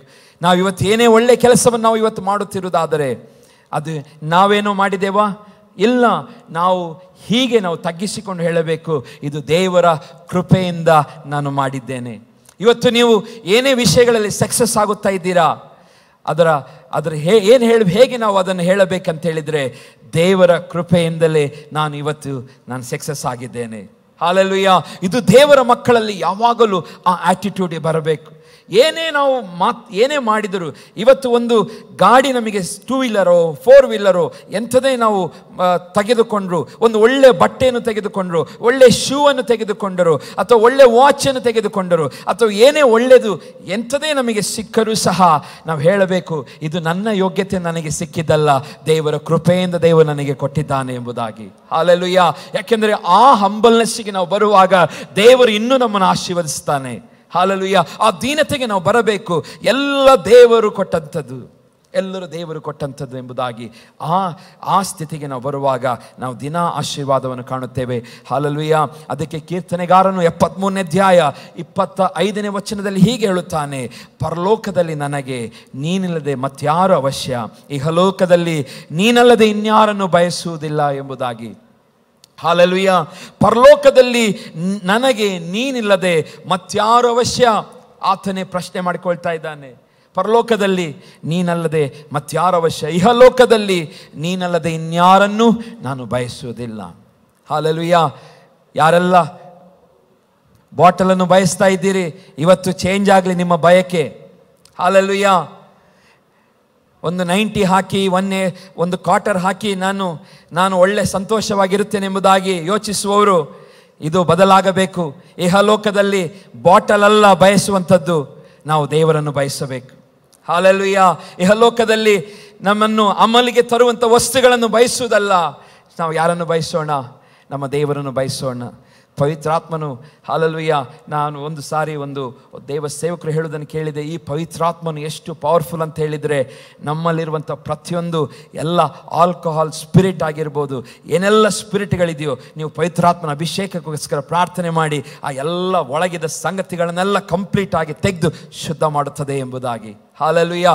ದೇವರನ್ನು ಆತುಕೊಳ್ಳಿರಿ, ಪವಿತ್ರಾತ್ಮನ ಆತುಕೊಳ್ಳಿರಿ. ನಮಗೋಸ್ಕರ ದೇವರು ಪವಿತ್ರಾತ್ಮನ ಸಹಾಯಕನಾಗಿ ಕೊಟ್ಟಿದ್ದಾನೆ. ಹಾಲೆಲೂಯಾ. ಹಾಲೆಲೂಯಾ. ಪವಿತ್ರಾತ್ಮನ ಯಾಕೆ ನಮಗೆ ದೇವರು ಕೊಟ್ಟನು? ಆತನಿಂದ ಸಹಾಯವನ್ನು ಕೇಳೋದಕ್ಕೋಸ್ಕರ. He has given us to ask help. ಸಹಾಯವನ್ನು ಕೇಳೋದಕ್ಕೋಸ್ಕರ ನಾವು ಇವತ್ತು ಎಲ್ಲೆಲ್ಲೋ ಸಹಾಯವನ್ನು ಕೇಳ್ತೇವೆ. ಸಹಾಯ ನಿಜವಾಗಿ ಕೊಡುವಾತನಂತ ಸಹಾಯವನ್ನು ಕೇಳುತ್ತಾ ಇಲ್ಲ. ಪವಿತ್ರಾತ್ಮನಲ್ಲಿ ಸಹಾಯವನ್ನು ಕೇಳುತ್ತಾ ಇಲ್ಲ. ಹಾಲೆಲೂಯಾ. ನಾವು ಹೇಗಾಗಿದ್ದೇವೆ ಅಂತ ಹೇಳಿದರೆ, ಮೊನ್ನೆ ಬುಧವಾರ ದಿನ ಒಬ್ಬರು ದೇವ ಸೇವಕರು ಕೊಳಲಗಿರಿಗೆ ಬಂದಿದ್ದಾಗ ಅವರು ಹೇಳ್ತಾ ಇದ್ರು, ನಾವೆಲ್ಲರೂ ತಾಜ್ ಮಹಲ್ ಆಗಿ ಇದ್ದೇವೆ ಎಂಬುದಾಗಿ. ಹೇಗೆ? ತಾಜ್ ಮಹಲ್ ಎಷ್ಟು ಜನ ನೋಡಿದ್ದೀರಿ? ಅಲ್ಲ, ಫೋಟೋದಲ್ಲಾಗಲಿ ಹೇಗೂ ತಾಜ್ ಮಹಲ್ ಬಹಳ ಸುಂದರವಾಗಿದೆಯಲ್ಲ, ಬಹಳ ಸುಂದರವಾಗಿದೆ. ಆದರೆ ಒಳ್ಳೆಯ ವೈಟ್ ಆದಂಥ ಮಾರ್ಬಲಿಂದ ತುಂಬಿ ಹೋಗಿದೆ. ನೀವು ಅದರ ಹತ್ರ ಹೋದರೆ ಅಥವಾ ದೂರದಿಂದ ಬಹಳ ಸೂಪರ್ ಆಗಿ ಕಾಣ್ತದೆ, ಬಹಳ ಚಂದವಾಗಿ ಕಾಣ್ತದೆ. ಆದರೆ ಅದರ ಒಳಗಿರೋದೇನು? ಹೆಣಗಳು. ಹೌದಲ್ಲ? ಇವತ್ತು ನಾವು ಸಹ ಆತ್ಮಿಕ ಜೀವಿತದ ನಮ್ಮ ಲೈಫ್ಗಳು ಹೊರಗೆ ತಾಜ್ ಮಹಲ್ ಹಾಗೆ ಕಾಣ್ತಾ ಇದ್ದೇವೆ, ಒಳಗೇನಾಗಿದೆ? ಡೆಡ್ ಬಾಡಿ, ಡೆಡ್ ಆಗಿದ್ದೇವೆ. ಇವತ್ತು ನಾವು ಬಹಳ ಸೀರಿಯಸ್ ಆಗಿ ನಾವು ಇದನ್ನು ಯೋಚನೆ ಮಾಡಬೇಕು ಪ್ರಿಯರೇ. ದೇವರ ಚಿತ್ತ ಇದಲ್ಲ. ಹೊರಗಿಂದ ತಾಜ್ ಮಹಲ್ ಆಗಿ ಕಾಣುವಂಥದ್ದು ದೇವರ ಚಿತ್ತವಲ್ಲ. ಒಳಗೆ ಜೀವವಿರಬೇಕು. ದೇವರು ನಮ್ಮ ಜೀವಿತದಲ್ಲಿ ಆತ್ಮವನ್ನು ಕೊಟ್ಟಿದ್ದಾನಲ್ಲ, ಆತ್ಮವನ್ನು ಕಾಪಾಡಿಕೊಳ್ಳಬೇಕು. ಈ ಆತ್ಮ ಸತ್ತು ಹೋದರೆ, ಈ ಆತ್ಮಿಕವಾಗಿ ಸತ್ತು ಹೋದರೆ ನಾವೇನಾಗ್ತೇವೆ? ನಾವು ಈ ಭೂಮಿಯ ಮೇಲೆ ಬದುಕಿ ಒಂದು ಮನುಷ್ಯ ಏನೋ ಒಂದು ವೇಸ್ಟ್ ಆದಂಥ ಒಂದು ಬಾಡಿ ಆಗೇ ಇರ್ತೇವೆ ಬಿಟ್ಟರೆ ದೇವರು ನಮ್ಮನ್ನು ಉಪಯೋಗಿಸಿಕೊಳ್ಳಿಕ್ಕೆ ಆಗೋದಿಲ್ಲ. ದೇವರು ನಮ್ಮನ್ನು ಉಪಯೋಗಿಸಿಕೊಳ್ಳಲು ಸಾಧ್ಯವಿಲ್ಲ. ದೇವರು ನಮ್ಮನ್ನು ಉಪಯೋಗಿಸಿಕೊಳ್ಳಬೇಕಾದರೆ ನಮ್ಮ ಜೀವ ಬೇಕು. ಹಾಲೆಲೂಯಾ. ಜೀವವಿರಬೇಕು. ಬ್ಯಾಟ್ರಿ, ನಮ್ಮ ಹತ್ರ 1000 ಬ್ಯಾಟ್ರಿ ಇದ್ದು ಆ ಬ್ಯಾಟ್ರಿ ಯಾವ ಬ್ಯಾಟ್ರಿಗಳಲ್ಲಿ ಚಾರ್ಜ್ ಇಲ್ಲ ಅಂತ ಹೇಳಿದರೆ ಆ ಬ್ಯಾಟ್ರಿಗಳನ್ನು ಉಪಯೋಗಿಸ್ಲಿಕ್ಕೆ ಆಗ್ತದಾ? ಆಗೋದಿಲ್ಲ. ಮೊಬೈಲ್ ಫೋನೇ ತೆಗೆದುಕೊಳ್ಳಿ, ಒಳ್ಳೆಯ ಫೋನು, 1 ಲಕ್ಷ ಇರ್ಬೋದು ಕಾಸ್ಟ್, ಅದರ ಬ್ಯಾಟ್ರಿ ಡೆಡ್ ಆದರೆ ಆ ಫೋನ್ ಯೂಸಿಗೆ ಬರ್ತದಾ? ಅದೇ ರೀತಿಯಾಗಿ ನಮ್ಮ ಆತ್ಮವು ಬಹಳ ಪ್ರಾಮುಖ್ಯವಾಗಿದೆ. ಅದು ಡೆಡ್ ಆದರೆ ಏನಾಯಿತು? ನಾವೇ ಡೆಡ್ ಆದಾಗೆ. ನಮ್ಮ ದೇಹ, ಆತ್ಮ, ಪ್ರಾಣ ಯಾವಾಗಲೂ ಅಲಾಯವಾಗಿರಬೇಕು. ಮೊನ್ನೆ ಯಾರು ಬಂದಿದ್ರು, ನೀವು ಶುಕ್ರವಾರ ದಿವಸ ವಿಶೇಷವಾದ ಒಂದು ಪ್ರಾರ್ಥನೆ ಕೊಟ್ಟು ದೇವ ಸೇವಕರು ಬಂದು ಆತ್ಮ ಪ್ರಾಣ ಶರೀರದ ಬಗ್ಗೆ ಉತ್ತಮವಾದಂಥ ಒಂದು ಸಂದೇಶವನ್ನು ಕೊಟ್ಟರು. ಹಾಲೆಲೂಯಾ. ನಂಬಿಕೆಯ ಬಗ್ಗೆ ಮಾತನಾಡಿದರು. ಬಂದವರು ಹಾಲೆಲೂಯಾ ಆ ವಾಕ್ಯವನ್ನು ಕೇಳಿದ್ದೀರಿ, ನೀವು ಆಶೀರ್ವಿಸಲ್ಪಟ್ಟಿದ್ದೀರಿ. ಬರದವರು ಹಾಲೆಲೂಯಾ ಯೂಟ್ಯೂಬ್ನಲ್ಲಿ ಇದೆ, ದಯಮಾಡಿ ಹೋಗಿ ನೋಡಿ, ಅದನ್ನು ನೀವು ಕಲಿತುಕೊಳ್ಳಿ. ಯಾಕೆಂದರೆ ನಂಬಿಕೆ ಬಹಳ ಪ್ರಾಮುಖ್ಯವಾದದ್ದು. ನಂಬಿಕೆ ಇಲ್ಲದೆ ನಾವು ದೇವರನ್ನು ಮೆಚ್ಚಿಸಲು ಸಾಧ್ಯವಿಲ್ಲ. ಹಾಲೆಲೂಯಾ. ಪ್ರಿಯ ದೇವಜನ, ಕರ್ತನ ಪ್ರಾರ್ಥನೆಯಲ್ಲೂ ಸಹ ಯೇಸು ಸ್ವಾಮಿ ಪ್ರಾರ್ಥನೆ ಮಾಡ್ತಾನೆ. ಏನಂತ ಪ್ರಾರ್ಥನೆ ಮಾಡ್ತಾನೆ? ಪರಲೋಕದಲ್ಲಿರುವಂಥ ನಮ್ಮ ತಂದೆಯೇ, ನಿನ್ನ ನಾಮವು ಪರಿಶುದ್ಧವೆಂದು ಎಣಿಸಲ್ಪಡಲಿ, ನಿನ್ನ ರಾಜ್ಯವು ಬರಲಿ, ನಿನ್ನ ಚಿತ್ತವು ಪರಲೋಕದಲ್ಲಿ ನೆರವೇರುವ ಪ್ರಕಾರ ಭೂಲೋಕದಲ್ಲಿಯೂ ನೆರವೇರಲಿ. ಯೇಸು ಸ್ವಾಮಿ ತನ್ನ ಶಿಷ್ಯರಿಗೆ ಕಲಿಸಿದ ಪ್ರಾರ್ಥನೆಯಲ್ಲಿ ಹೀಗೆ ಪ್ರಾರ್ಥನೆ ಮಾಡ್ತಾನೆ: ನಿನ್ನ ರಾಜ್ಯವು ಬರಲಿ, ನಿನ್ನ ಚಿತ್ತವು ಪರಲೋಕದಲ್ಲಿ ನೆರವೇರುವ ಪ್ರಕಾರ ಭೂಲೋಕದಲ್ಲಿ ನೆರವೇರಲಿ. ಅಂದರೆ ನಾವು ಯಾರು ಇದನ್ನು ನೆರವೇರಿಸಬೇಕು? ನೆರವೇರಿಸುವವರು ಯಾರು? ನಾವುಗಳು ಆತನ ಚಿತ್ತವನ್ನು ಭೂಮಿ ಮೇಲೆ ನೆರವೇರಿಸಬೇಕು. ಹಾಲೆಲೂಯಾ. ಪರಲೋಕದಲ್ಲಿ ಹೇಗೆ ದೇವರು ನಡೆಸುತ್ತಾ ಇದ್ದಾನೋ ನಾವು ಪ್ರಾರ್ಥನೆ ಮಾಡ್ತಾ ಇದ್ದೇವೆ, ದೇವರೇ ನಿನ್ನ ಚಿತ್ತ ನೆರವೇರಬೇಕು. ಆದರೆ ದೇವರು ಆಟೋಮೆಟಿಕ್ ಆಗಿ ಮಾಡೋದಿಲ್ಲ. ದೇವರು ಆತ್ಮ ಸ್ವರೂಪನಾಗಿದ್ದಾನೆ. ಆತನು ಆತ್ಮನಾಗಿ ನಮ್ಮ ಮಧ್ಯದಲ್ಲಿ ಚಲಿಸುತ್ತಾ ಇದ್ದಾನೆ. ನಮಗೆ ಕಾಣುವುದಿಲ್ಲ, ಆದರೆ ಆತನು ನಮ್ಮ ಒಳಗೆ ವಾಸವಾಗಿದೆ. ಇದು ದೇಹವು ದೇವರ ಗರ್ಭಗುಡಿಯಾಗಿದೆ. ಇಲ್ಲಿ ವಾಸ ಮಾಡುತ್ತಾ ಇದ್ದಾನೆ. ಇದನ್ನು ಈ ದೇಹದೊಳಗೆ ಇದ್ದುಕೊಂಡು ದೇವರು ಏನು ಮಾಡ್ತಾನೆ? ನಮ್ಮನ್ನು ಉಪಯೋಗಿಸುತ್ತಾನೆ. ಹಾಲೆಲೂಯಾ. ಆತನು ನಮ್ಮನ್ನು ತನ್ನ ಇಷ್ಟದಂತೆ ನಮ್ಮನ್ನು ಉಪಯೋಗಿಸುತ್ತಾನೆ. ಅದೇ ಇಲ್ಲಿ ಪ್ರಾರ್ಥನೆ ಮಾಡಿ, ದೇವರೇ ನಿನ್ನ ಚಿತ್ತವು ಪರಲೋಕದಲ್ಲಿ ನೆರವೇರುವ ಪ್ರಕಾರ ಭೂಲೋಕದಲ್ಲಿ ನೆರವೇರಲಿ. ನಮ್ಮನ್ನು ಉಪಯೋಗಿಸಿ ತನ್ನ ಚಿತ್ತವನ್ನು ಭೂಮಿಯ ಮೇಲೆ ಮಾಡಲಿಕ್ಕಿದ್ದಾನೆ. ಹಾಗಾಗಿ ನಾವು ಹಾಲೆಲೂಯಾ, ನಮ್ಮ ದೇವರು ಪರಲೋಕದಲ್ಲಿದ್ದಾನೆ. ಆತನು ತನಗೆ ಬೇಕಾದದನ್ನೆಲ್ಲ ಮಾಡಲು ಆತನಿಗೆ ಸಾಧ್ಯವಿದೆ. ಇವತ್ತು ಏನಾಗಿದೆ? ನಾವು ಚಾರ್ಜ್ ಇಲ್ಲದೆ ಆಗಿದ್ದೇವೆ, ತಾಜ್ ಮಹಲ್ ಆಗಿದ್ದೇವೆ. ಹಾಲೆಲೂಯಾ. ತಾಜ್ ಮಹಲ್ ಆಗಿದ್ದರೆ ದೇವರು ನಮ್ಮನ್ನೇನು ಮಾಡಲಿಕ್ಕೆ ಆಗೋದಿಲ್ಲ, ಉಪಯೋಗಿಸಲಿಕ್ಕೆ ಸಾಧ್ಯವಿಲ್ಲ. ನಾವು ಏನಾಗಬೇಕು? ಬಲಗೊಳ್ಳಬೇಕು. ಮತ್ತೆ ಯೇಸು ಸ್ವಾಮಿ ಪ್ರಾರ್ಥನೆ ಕಲಿಸಿಕೊಡ್ತಾನೆ: ನಮ್ಮ ಅನುದಿನದ ಆಹಾರವನ್ನು ಇವತ್ತು ದಯಪಾಲಿಸು. ನಮಗೆ ತಪ್ಪು ಮಾಡಿದವರು ನಾವು ಕ್ಷಮಿಸಿದಂತೆ ನಮ್ಮ ತಪ್ಪುಗಳನ್ನು ಕ್ಷಮಿಸು. ನಮ್ಮನ್ನು ಶೋಧನೆಗೆ ಸೇರಿಸದೆ ಕೇಡಿನಿಂದ ನಮ್ಮನ್ನು ತಪ್ಪಿಸಪ್ಪ. ನೀವು ಜನರ ತಪ್ಪುಗಳನ್ನು ಕ್ಷಮಿಸಿದರೆ ಪರಲೋಕದಲ್ಲಿರುವಂಥ ನಿಮ್ಮ ತಂದೆಯು ನಿಮ್ಮ ತಪ್ಪುಗಳನ್ನು ಕ್ಷಮಿಸುವನು. ಆದರೆ ನೀವು ಜನರ ತಪ್ಪುಗಳನ್ನು ಕ್ಷಮಿಸದೆ ಹೋದರೆ ನಿಮ್ಮ ತಂದೆ ಸಹ ನಿಮ್ಮ ತಪ್ಪುಗಳನ್ನು ಕ್ಷಮಿಸುವುದಿಲ್ಲ. ಹಾಲೆಲೂಯಾ. ಯಾರು ಹೇಗೆ ಯೇಸು ಸ್ವಾಮಿ ಎಷ್ಟು ಸ್ಪಷ್ಟವಾಗಿ ನಮಗೆ ಹೇಳಿದ್ದಾನಲ್ಲ, ನನ್ನ ತಪ್ಪುಗಳು ಕ್ಷಮಿಸಲ್ಪಡಬೇಕಾದರೆ ನಾನು ನಮಗೆ ಯಾರೋ ತಪ್ಪು ಮಾಡಿದ್ದಾರೆ, ಅನ್ಯಾಯ ಮಾಡಿದ್ದಾರೆ, ಅವರನ್ನೇನು ಮಾಡಬೇಕು? ಕ್ಷಮಿಸಬೇಕು. ನಿಮಗೆ ಕ್ಷಮಾಪಣೆ ಬೇಕಾದರೆ, ಒಂದು ದೇವರ ಮಕ್ಕಳಾಗಿ ನೀವು ಬೆಳೆಯುತ್ತಾ ಇರುವಾಗ ನಿಮಗೆ ನೆಕ್ಸ್ಟ್ ಕ್ಷಮಾಪಣೆ ಬೇಕಾದರೆ ಏನು ಮಾಡಬೇಕು? ಇತರರ ತಪ್ಪುಗಳನ್ನು ಕ್ಷಮಿಸುವುದನ್ನು ಕಲಿಯಿರಿ. ಅತ್ತೆ ಸೊಸೆಯ ಕ್ಷಮಿಸಬೇಕು, ಸೊಸೆ ಅತ್ತೆಯನ್ನು ಕ್ಷಮಿಸಬೇಕು. ಹಾಲೆಲೂಯಾ. ಮಾವ, ಹೀಗೆ ಎಲ್ಲರೂ ಸಹ ಒಬ್ಬರಿಗೊಬ್ಬರು, ಅಕ್ಕ ತಂಗಿ, ತಂದೆ ತಾಯಿ ಅಥವಾ ಗಂಡ ಹೆಂಡತಿ, ಹೀಗೆ ಎಲ್ಲರೂ ಒಬ್ಬರನ್ನೊಬ್ಬರನ್ನು ಕ್ಷಮಿಸುವಾಗ ದೇವರು ಏನು ಮಾಡ್ತಾನಂತೆ? ನಿಮ್ಮ ತಪ್ಪುಗಳನ್ನು ಕ್ಷಮಿಸುತ್ತಾನೆ. ಹಾಲೆಲೂಯಾ. ಇದು ಬಹಳ ಬಹಳ ಪ್ರಾಮುಖ್ಯವಾದಂಥ ಯೇಸು ಸ್ವಾಮಿ ನಮಗೆ ಕೊಟ್ಟಂಥ ಒಂದು ಸ್ಪಿರಿಚುವಲ್ ಡಾಕ್ಟ್ರಿನ್ ಆಗಿದೆ. ಇದೊಂದು ಸಿದ್ಧಾಂತವಾಗಿದೆ. ಇದು ಸಿದ್ಧಾಂತ ನೀವು ಫಾಲೋ ಮಾಡುವಾಗ ನಿಮ್ಮ ಜೀವಿತದಲ್ಲಿ ನೀವು ಆಶೀರ್ವಾದವನ್ನು ಕಾಣುತ್ತೀರಿ. ಇದು ದೈವೀಯ ಸಿದ್ಧಾಂತ. ಇದು ನೀವು ಮಾಡಿದರೆ ಇದು ನಿಮಗೆ ಆಗುತ್ತದೆ. ಈ ರೀತಿಯಾಗಿ ಜೀವಿಸಿದರೆ ಈ ರೀತಿ ನಿಮಗೆ ಆಗುತ್ತದೆ ಎಂಬುದಾಗಿ ಯೇಸು ಸ್ವಾಮಿ ನಮಗೆ ಹೇಳಿದ್ದಾನೆ. ಇದನ್ನು ರೂಢಿಸಿಕೊಳ್ಳಿ, ಖಂಡಿತವಾಗಿಯೂ ನೀವು ಸಂತೋಷವಾಗಿರುತ್ತೀರಿ. ಹಾಲೆಲೂಯಾ. ಮತ್ತು ದೇವರು ತನ್ನ ಜನರಿಗೆ ಏನು ಮಾಡ್ತಾನಂತೆ? ಬಲವನ್ನು ಅನುಗ್ರಹಿಸುತ್ತಾನೆ. ದೇವರು ತನ್ನ ಜನರಿಗೆ ಏನು ಅನುಗ್ರಹಿಸ್ತಾನೆ? ಬಲವನ್ನು ಅನುಗ್ರಹಿಸುತ್ತಾನೆ. ಕೀರ್ತನೆ 29:11 ಓದುತ್ತೇವೆ. ಕೀರ್ತನೆ 29:11, ಯೆಹೋವನು ತನ್ನ ಜನರಿಗೆ ಬಲವನ್ನು ಅನುಗ್ರಹಿಸುವನು, ಆತನು ತನ್ನ ಪ್ರಜೆಗೆ ಸುಕ್ಷೇಮವನ್ನು ದಯಪಾಲಿಸುವನು ಎಂಬುದಾಗಿ. ಹಾಲೆಲೂಯಾ. ಯೆಹೋವನು ಏನು ಮಾಡ್ತಾನಂತೆ? ತನ್ನ ಜನರಿಗೆ, ತನ್ನ ಜನರೆಂದರೆ ಯಾರು? ನಮಗೆ ಏನು ಅನುಗ್ರಹಿಸ್ತಾನಂತೆ? ಬಲವನ್ನು ಅನುಗ್ರಹಿಸ್ತಾನೆ. ಯಾಕೆ? ಹೊಡೆದಾಡ್ಲಿಕ್ಕ, ರಸ್ತೆಯಲ್ಲಿ, ಕುಟುಂಬದಲ್ಲಿ ಹೊಡೆದಾಡ್ಲಿಕ್ಕ, ಮಾತಿನಲ್ಲಿ ಎಂತ ಕೋಲ್ಡ್ ವಾರ್ ಎಂಬುದಾಗಿ ಹೇಳ್ತಾರೆ. ಕೋಲ್ಡ್ ವಾರಿಗೋಸ್ಕರವ ಅಲ್ಲ. ಈ ಬಲ ಯಾವ ಬಲ? ಇದು ಕರ್ತನ ಬಲ ನಮಗೆ ಅನುಗ್ರಹಿಸ್ತಾನೆ. ಜನರಿಗೆ ಬಲವನ್ನು ಹೊಡೆದಾಡಲಿಕ್ಕಲ್ಲ, ನಾವು ಕರ್ತನ ಬಲ ಅಂತ ಹೇಳಿದರೆ ಆತನ ಆತ್ಮನ ಶಕ್ತಿಯನ್ನು ನಮಗೆ ಅನುಗ್ರಹಿಸುವನಾಗಿದ್ದಾನೆ. ಆತನು ತನ್ನ ಪ್ರಜೆಗೆ ಸುಕ್ಷೇಮವನ್ನು ದಯಪಾಲಿಸುತ್ತಾನೆ.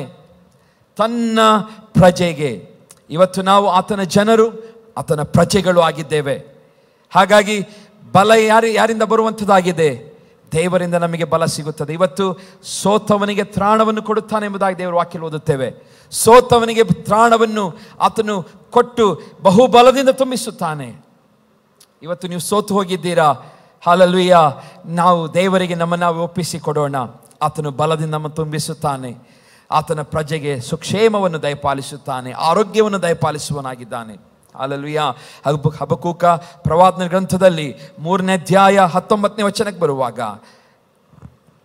ಕರ್ತನಾದ ಯೆಹೋವನೇ ನನ್ನ ಬಲ ಎಂಬುದಾಗಿ ಹಬಕ್ಕೂಕ ಪ್ರವಾದಿ ಹೇಳ್ತಾನೆ. ದೇವರು ಹಬಕ್ಕೂಕನನ್ನು ಸಹ ಬಹಳ ಉತ್ತಮವಾಗಿ ಬಲವಾಗಿ ಉಪಯೋಗಿಸಿದನು. ಆ ಹಬಕ್ಕೂಕನು ತನ್ನ ಜೀವಿತದಲ್ಲಿ ದೇವರ ಬಲವನ್ನು ಕಂಡು ಅವನು ಹೇಳ್ತಾ ಇದ್ದಾನೆ, ಯೆಹೋವನೇ ನನ್ನ ಬಲವು. ಹಬಕ್ಕೂಕನಿಗೆ ಆಗಬೇಕಾ? ಹಲ್ಲೆಲೂಯಾ. ಆತನು ಹೇಳ್ತಿದ್ದಾನೆ, ಆತನು ನನ್ನ ಕಾಲನ್ನು ಜಿಂಕೆ ಕಾಲಿನಂತೆ ಚುರುಕು ಮಾಡಿ ನನ್ನ ಉನ್ನತ ಪ್ರದೇಶಗಳಲ್ಲಿ ನನ್ನನ್ನು ನಡೆಸುತ್ತಾನೆ ಎಂಬುದಾಗಿ. ಹಲ್ಲೆಲೂಯಾ. ನಮ್ಮ ಕಾಲುಗಳು ಜಿಂಕೆ ಕಾಲಿನಂತೆ ಚುರುಕಾಗಬೇಕಾದರೆ ನಾವು ಹೇಗೆ? ಆತನು ಹೇಳ್ತೇನೆ, ನಾನು ಕರ್ತನ ಬಲವನ್ನು ಹೊಂದಿಕೊಂಡ ನಿಮಿತ್ತವಾಗಿ ನನ್ನ ಕಾಲುಗಳು ಜಿಂಕೆ ಕಾಲಿನಂತೆ ಚುರುಕಾಗಿವೆ. ಎಲ್ಲಿಗೆ ಹೋಗ್ಲಿಕ್ಕೆ? ಉನ್ನತ ಪ್ರದೇಶಗಳಲ್ಲಿ ಆತನು ನಮ್ಮನ್ನು ನಡೆಸುತ್ತಾನೆ ಎಂಬುದಾಗಿ. ಹೈ ಮೌಂಟೇನ್ ರೇಂಜ್ಗಳಲ್ಲಿ. ಹಲ್ಲೆಲೂಯಾ. ಅಂದರೆ ಎತ್ತರವಾದ ಸ್ಥಳಗಳಲ್ಲಿ ನೀವು ಸಂಚರಿಸುವ ಹಾಗೆ ನಿಮ್ಮ ಯೋಗ್ಯತೆಗಿಂತ ಹೆಚ್ಚಾದಂಥ ಮಿಗಿಲಾದ ಆಶೀರ್ವಾದದಲ್ಲಿ ನಡೆಸುವುದಕ್ಕೋಸ್ಕರ ದೇವರೇನು ಕೊಡ್ತಾನಂತೆ? ಬಲವನ್ನು ಕೊಡುತ್ತಾನೆ. ಹಬಕ್ಕೂಕ ಪ್ರವಾದಿ ಎಷ್ಟು ಸ್ಪಷ್ಟವಾಗಿ ಹೇಳ್ತಾನೆ, ನನ್ನ ಕಾಲನ್ನು ಜಿಂಕೆ ಕಾಲಿನ ಚುರುಕು ಮಾಡಿ ನನ್ನ ಉನ್ನತ ಪ್ರದೇಶಗಳನ್ನು ನನ್ನ ನಡೆಸುತ್ತಾನೆ. ಯಾಕೆ? ಆತನು ದೇವರ ಬಲವನ್ನು ಹೊಂದಿಕೊಂಡಿದ್ದ ನಿಮಿತ್ತವಾಗಿ. ಹಲ್ಲೆಲೂಯಾ.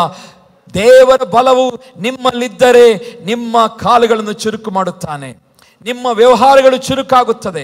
ನಿಮ್ಮ ಆತ್ಮಿಕ ಜೀವಿತವು ಚುರುಕಾಗುತ್ತದೆ. ಹಲ್ಲೆಲೂಯಾ. ಅದು ಮಾತ್ರವಲ್ಲ, ಉನ್ನತ ಪ್ರದೇಶ, ಹೈಯರ್, ನಿಮ್ಮ ಅಪೆಕ್ಸಿನ ಪ್ರೀಕಲ್ಲಿರುತ್ತೀರಿ. ಹಲ್ಲೆಲೂಯಾ. ನಿಮ್ಮ ಹಲ್ಲೆಲೂಯಾ ಪಿರಮಿಡಿನ ಅಪೆಕ್ಸ್ ಲೆವೆಲ್ ಅಲ್ಲಿ ಇರುತ್ತೀರಿ. ಹೈಯೆಸ್ಟ್ ಲೆವೆಲ್ ಅಲ್ಲಿ ದೇವರು ಇರುವ ಹಾಗೆ ನಿಮಗೆ ಸಹಾಯವನ್ನು ಮಾಡುತ್ತಾನೆ. 2 ಕೊರಿಂಥ 1ನೇ ಅಧ್ಯಾಯ 7ನೇ ವಚನದಲ್ಲಿ ಓದುವಾಗ ಪೌಲ ನಮಗೆ ತಿಮೋತಿಗೆ ಹೇಳ್ತಾ ಇದ್ದಾನೆ, ತಿಮೋತಿಯನೇ, ದೇವರು ನಮಗೆ ಕೊಟ್ಟಿರುವಂಥ ಆತ್ಮವು ಬಲ, ಪ್ರೀತಿ, ಶಿಕ್ಷಣ ಆತ್ಮವೇ ಹೊರತು ಹೇಡಿತನದ ಆತ್ಮವಲ್ಲ ಎಂಬುದಾಗಿ. ಪ್ರಿಯ ದೇವಚನರೇ, ದೇವರು ನಮ್ಮೆಲ್ಲರಿಗೂ ಒಂದು ಆತ್ಮವನ್ನು ಕೊಟ್ಟಿದ್ದಾನೆ. ಹಲ್ಲೆಲೂಯಾ. ಅದು ಯಾವ ಆತ್ಮ? ಬಲ, ಪ್ರೀತಿ, ಶಿಕ್ಷಣಗಳ ಆತ್ಮವೇ ಹೊರತು ಹೇಡಿತನದ ಆತ್ಮವಲ್ಲ. ನಾವು ಇವತ್ತು ಹೇಡಿಗಳಾಗಿ ವರ್ತಿಸ್ತಾ ಇರೋದಾದರೆ ನಾವು ದೇವರಲ್ಲಿ ಕೇಳಿಕೊಳ್ಳೋಣ. ಹೇಡಿ ಅಂದರೆ ಹೇಗೆ?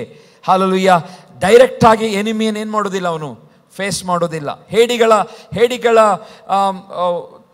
ಕ್ಯಾರೆಕ್ಟರ್ ಅಂತ ಹೇಳಿದರೆ ಅವರು ಡೈರೆಕ್ಟಾಗಿ ಎನಿಮಿಯನ್ನು ಫೇಸ್ ಮಾಡೋದಿಲ್ಲ. ಅವರು ಹೇಗೋ ಅಡ್ಡದಾರಿಯಿಂದ ಅವ್ರು ಏನು ಮಾಡ್ತಾರೆ? ವೈರಿಯನ್ನು ಫೇಸ್ ಮಾಡಲಿಕ್ಕೆ ಪ್ರಯತ್ನ ಪಡ್ತಾರೆ. ಆದರೆ ದೇವರು ಹೇಳ್ತಿದ್ದಾನೆ, ಅಂಥ ಆತ್ಮ ನಿಮಗೆ ಕೊಡಲಿಲ್ಲ. ನಾನು ಕೊಟ್ಟಿರುವಂಥ ಆತ್ಮ ಬಲ, ಪ್ರೀತಿ, ಶಿಕ್ಷಣಗಳ ಆತ್ಮ. ಹಲ್ಲೆಲೂಯಾ. ಹಲ್ಲೆಲೂಯಾ. ಬಲ, ಪ್ರೀತಿ, ಶಿಕ್ಷಣ ಆತ್ಮವು ನಾನು ನಿಮಗೆ ಕೊಟ್ಟಿದ್ದೇನೆ. ಹಲ್ಲೆಲೂಯಾ. ಇದು ಆತ್ಮವು ನಮ್ಮನ್ನು ಏನು ಮಾಡ್ತದೆ? ಪ್ರೊಟೆಕ್ಟ್ ಮಾಡೋದಕ್ಕೋಸ್ಕರ ದೇವರು ಕೊಟ್ಟಿದ್ದಾನೆ. ಹಲ್ಲೆಲೂಯಾ. ನಮ್ಮನ್ನು ಪ್ರೊಟೆಕ್ಟ್ ಮಾಡೋದಕ್ಕೋಸ್ಕರ, ವೈರಿಯಿಂದ ನಮ್ಮನ್ನು ರಕ್ಷಿಸೋದಕ್ಕೋಸ್ಕರ, ವೈರಿಯ ಸಕಲ ಕುತಂತ್ರಗಳಿಂದ ನಮ್ಮನ್ನು ರಕ್ಷಿಸೋದಕ್ಕೋಸ್ಕರ ಈ ವೆಪನ್ಸ್ ಅನ್ನು ಕೊಟ್ಟಿದ್ದಾನೆ. ಇದನ್ನು ನಾವು ಉಪಯೋಗಿಸುವಾಗ ನಾವು ವಾಕ್ಯದಲ್ಲಿ ಓದುತ್ತೇವೆ, ಹಲ್ಲೆಲೂಯಾ, ದೇವರು ನಮ್ಮನ್ನು ನಡೆಸುತ್ತಾನೆ.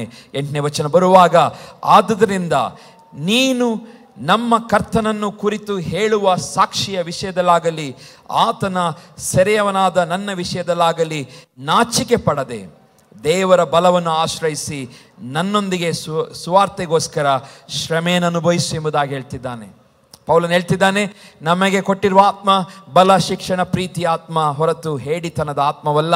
V have to face enemy directly. ಹೇಗೆ? ನಾವು ಮನೆಯಲ್ಲಿ ಅಡಗಿಕೊಂಡು ಪ್ರಾರ್ಥನೆ ಮಾಡೋದಲ್ಲ. ನಮಗೆ ದೇವರು ನಮ್ಮಲ್ಲಿಟ್ಟಂಥ ಸಾಕ್ಷಿಯನ್ನು ನಾವು ಮುಚ್ಚಿಟ್ಟು ಜೀವಿಸುವುದಲ್ಲ. ಇದು ಹೇಡಿಗಳು ಮಾಡುವಂಥದ್ದು ಎಂಬುದಾಗಿ ಪೌಲನು ಹೇಳ್ತಿದ್ದಾನೆ. ನಮ್ಮ ಕರ್ತನ ಕುರಿತು ಹೇಳುವ ಸಾಕ್ಷಿಯ ವಿಷಯದಲ್ಲಾಗಲಿ, ಆತನ ಸೆರೆವನಾದಂಥ ನನ್ನ ವಿಷಯದಲ್ಲಾಗಲಿ ನಾಚಿಕೆ ಪಡದೆ ದೇವರ ಬಲವನ್ನು ಆಶ್ರಯಿಸಿ ನನ್ನೊಂದಿಗೆ ಸ್ವಾರ್ಥೆಗೋಸ್ಕರ ಶ್ರಮೆಯನ್ನು ಅನುಭವಿಸು ಎಂಬುದಾಗಿ. ಇವತ್ತು ನಾವು ಹೇಗಾಗಿದ್ದೇವೆ ಅಂತ ಹೇಳಿದರೆ, ಹೆಚ್ಚಿನವರು ಸೀಕ್ರೆಟ್ ಬಿಲೀವರ್ ಆಗಿರಬೇಕೆಂಬುದಾಗಿ ಬಯಸ್ತಾರೆ. ಹೇಗೆ? Secret believer. ನಾನು ಯೇಸು ಸ್ವಾಮಿಯನ್ನು ಕಂಡುಕೊಂಡದ್ದು ನಿಮಗೆ ಮತ್ತು ಸಭೆಯಲ್ಲಿ ಇಲ್ಲಿ ಬರ್ತಿದ್ದೀರಿ ಅವರಿಗೆ ಮಾತ್ರ ಗೊತ್ತಾಗಿರಬೇಕು ಎಂಬುದಾಗಿ. ಇವತ್ತು ಪೌಲನು ತಿಮೋತಿಗೆ ಹೇಳ್ತಿದ್ದಾನೆ, ನನ್ನ ವಿಷಯವಾಗಿರ್ಬೋದು, ಕ್ರಿಸ್ತನ ಸುವಾರ್ತೆ ಸಾಕ್ಷಿಯ ವಿಷಯವಾಗಿರ್ಬೋದು, ನಾಚಿಕೆ ಪಡದೆ ದೇವರ ಬಲವನ್ನು ಆಶ್ರಯಿಸಿಕೊಳ್ಳಿರಿ ಎಂಬುದಾಗಿ. ಹಲ್ಲೆಲೂಯಾ. ನಾಚಿಕೆಗೊಳ್ಳದೆ ದೇವರ ಬಲವನ್ನು ಆಶ್ರಯಿಸಿಕೊಳ್ಳಿರಿ. ಇವತ್ತು ನಾವು ಸೀಕ್ರೆಟ್ ಆಗಿರಲಿಕ್ಕಲ್ಲ ದೇವರು ನಮ್ಮನ್ನು ಕರೆದದ್ದು. ಒಂದು ವೇಳೆ ನೀವು ಸೀಕ್ರೆಟ್ ಆಗಿ ಇರ್ತೀರಿ ಎಂಬುದಾಗಿ ಹೇಳಿದರೆ ಆ secret life, hallelujah, dangerous life. Secret life ಏನದು? ಡೇಂಜರ್. ಎಕ್ಸ್ಪೋಸ್ ಆಗಿ ಆಗ್ತೀರಿ. ಆವಾಗ ಕಷ್ಟ. ಈಗಲೇ ನಾನು ಕ್ರಿಸ್ತನ ಮಗನೆಂಬುದಾಗಿ ಧೈರ್ಯವಾಗಿ ಹೇಳಿರಿ. ಹಲ್ಲೆಲೂಯಾ. ನಾನು ಕ್ರಿಸ್ತನ ಮಗಳು ಎಂಬುದಾಗಿ ಧೈರ್ಯವಾಗಿ ಹೇಳುವಂಥ ಆತ್ಮ ಅದು ದೇವರು ನಮಗೆ ಕೊಟ್ಟಿದ್ದಾನೆ. ನಾವು ಇವತ್ತು ಹಲ್ಲೆಲೂಯಾ ನಮ್ಮ ಜೀವಿತಗಳಲ್ಲಿ ನಾವು ಹಲ್ಲೆಲೂಯಾ ನಮ್ಮ ಮಾತಿನಲ್ಲಿ, ನಡೆಯಲ್ಲಿ ಇವತ್ತು ಎಲ್ಲ ಸಂಪ್ರದಾಯಗಳು ನಮ್ಮ ಜೀವಿತದಲ್ಲಿದೆ. ಹಿಂದೆ ಏನೆಲ್ಲ ಮಾಡುತ್ತಾ ಇದ್ದೆವು, ಹಿಂದೆ ಯೇಸು ಕಂಡುಕೊಳ್ಳಲು ಮುಂಚೆ ಮಾಡುತ್ತಿದ್ದಂತೆ ಎಲ್ಲ ಸಂಗತಿಗಳು, ಹಲ್ಲೆಲೂಯಾ, ಯೇಸುವನ್ನು ಕಂಡುಕೊಂಡ ಮೇಲೂ ಸಹ ನಾವೇನು ಸಜ್ಜಿಗೆ ಬಜ್ಜಿಲ ಎಂಬುದಾಗಿ ಹೇಳ್ತೇವಲ್ಲ, ಆ ರೀತಿಯಾದ ಜೀವನ, ಸಜ್ಜಿಗೆ ಬಜಿಲ ಅಂತ ಜೀವನ, ಚೌಚೌಬಾದ್ ಜೀವನ ನಮ್ಮದು ಎಂದಿಗೂ ಬಯಸುವುದಿಲ್ಲ. ಈ ಜೀವನ ವಾಕ್ಯದಲ್ಲಿ ಓದಿದ ಹಾಗೆ ಹೇಡಿತನದ ಜೀವನ. ಕ್ರೈಸ್ತರಾಗಿ ನಾವು ಹೇಡಿಗಳಾಗಿ ಜೀವಿಸ್ತಿದ್ದೆ ಎಂಬುದಾಗಿ ಪೌಲನು ಹೇಳ್ತಾ ಇದ್ದಾನೆ. ಪ್ರಿಯರೇ, ಹಲ್ಲೆಲೂಯಾ, ನಮಗೆ ಕೊಟ್ಟಿರುವ ಆತ್ಮವು ಹಲ್ಲೆಲೂಯಾ ಬಲ, ಪ್ರೀತಿ, ಶಿಕ್ಷಣಗಳ ಆತ್ಮವೇ ಹೊರತು ಹೇಡಿತನದ ಆತ್ಮವಲ್ಲ. ನಾವು ಮುಚ್ಚಿ ಕ್ರಿಸ್ತನನ್ನು ನಾವು ಜೀವಿಸ್ಲಿಕ್ಕೆ ಆಗೋದಿಲ್ಲ. I should show to others. We have to show our life through our life. ನಮ್ಮ ಮಾತು, ಸಾಕ್ಷಿಗಳ ಮುಖಾಂತರ ನಾನು ಕ್ರಿಸ್ತನವನು ಎಂಬುದಾಗಿ ಈ ಲೋಕಕ್ಕೆ ಹೇಳಬೇಕು. ಹಲ್ಲೆಲೂಯಾ. ಅದನ್ನು ದೇವರು ನಮ್ಮಿಂದ ಬಯಸುವನಾಗಿದ್ದಾನೆ. ಹಲ್ಲೆಲೂಯಾ. ನಾವು ನೋಡುವ ಆತ್ಮನ ವರಗಳ ಬಗ್ಗೆ ನಾವು ನೋಡುತ್ತೇವೆ. ಪೌಲನು ಕೊರಿಂಥ ಸಭೆಗೆ 1ನೇ ಕೊರಿಂಥ 12ನೇ ಅಧ್ಯಾಯದಲ್ಲಿ ಎಲ್ಲ ಆತ್ಮನ ವರಗಳ ಬಗ್ಗೆ ಆತನು ಮಾತನಾಡುತ್ತಾ, ಹಲ್ಲೆಲೂಯಾ, ಈ ವಾಕ್ಯದಲ್ಲಿ ಓದುತ್ತೇವೆ, ಈ ದೇಹ ತನಗೋಸ್ಕರ ತೋಚಿದ ಪ್ರಕಾರ ದೇವರು ಇಟ್ಟಿದ್ದಾನೆ ಎಂಬುದಾಗಿ ದೇವರ ವಾಕ್ಯದಲ್ಲಿ ಓದುತ್ತೇವೆ. ನಮಗೆ ದೇವರು ಕೊಟ್ಟಂತೆ ಈ ದೇಹ ತನಗೆ ತೋಚಿದ ಪ್ರಕಾರ ಇಟ್ಟಿದ್ದಾನಂತೆ. ಇವತ್ತು ನಾವಿಲ್ಲಿ ಏನೇನಾಗಿದ್ದೇವಲ್ಲ,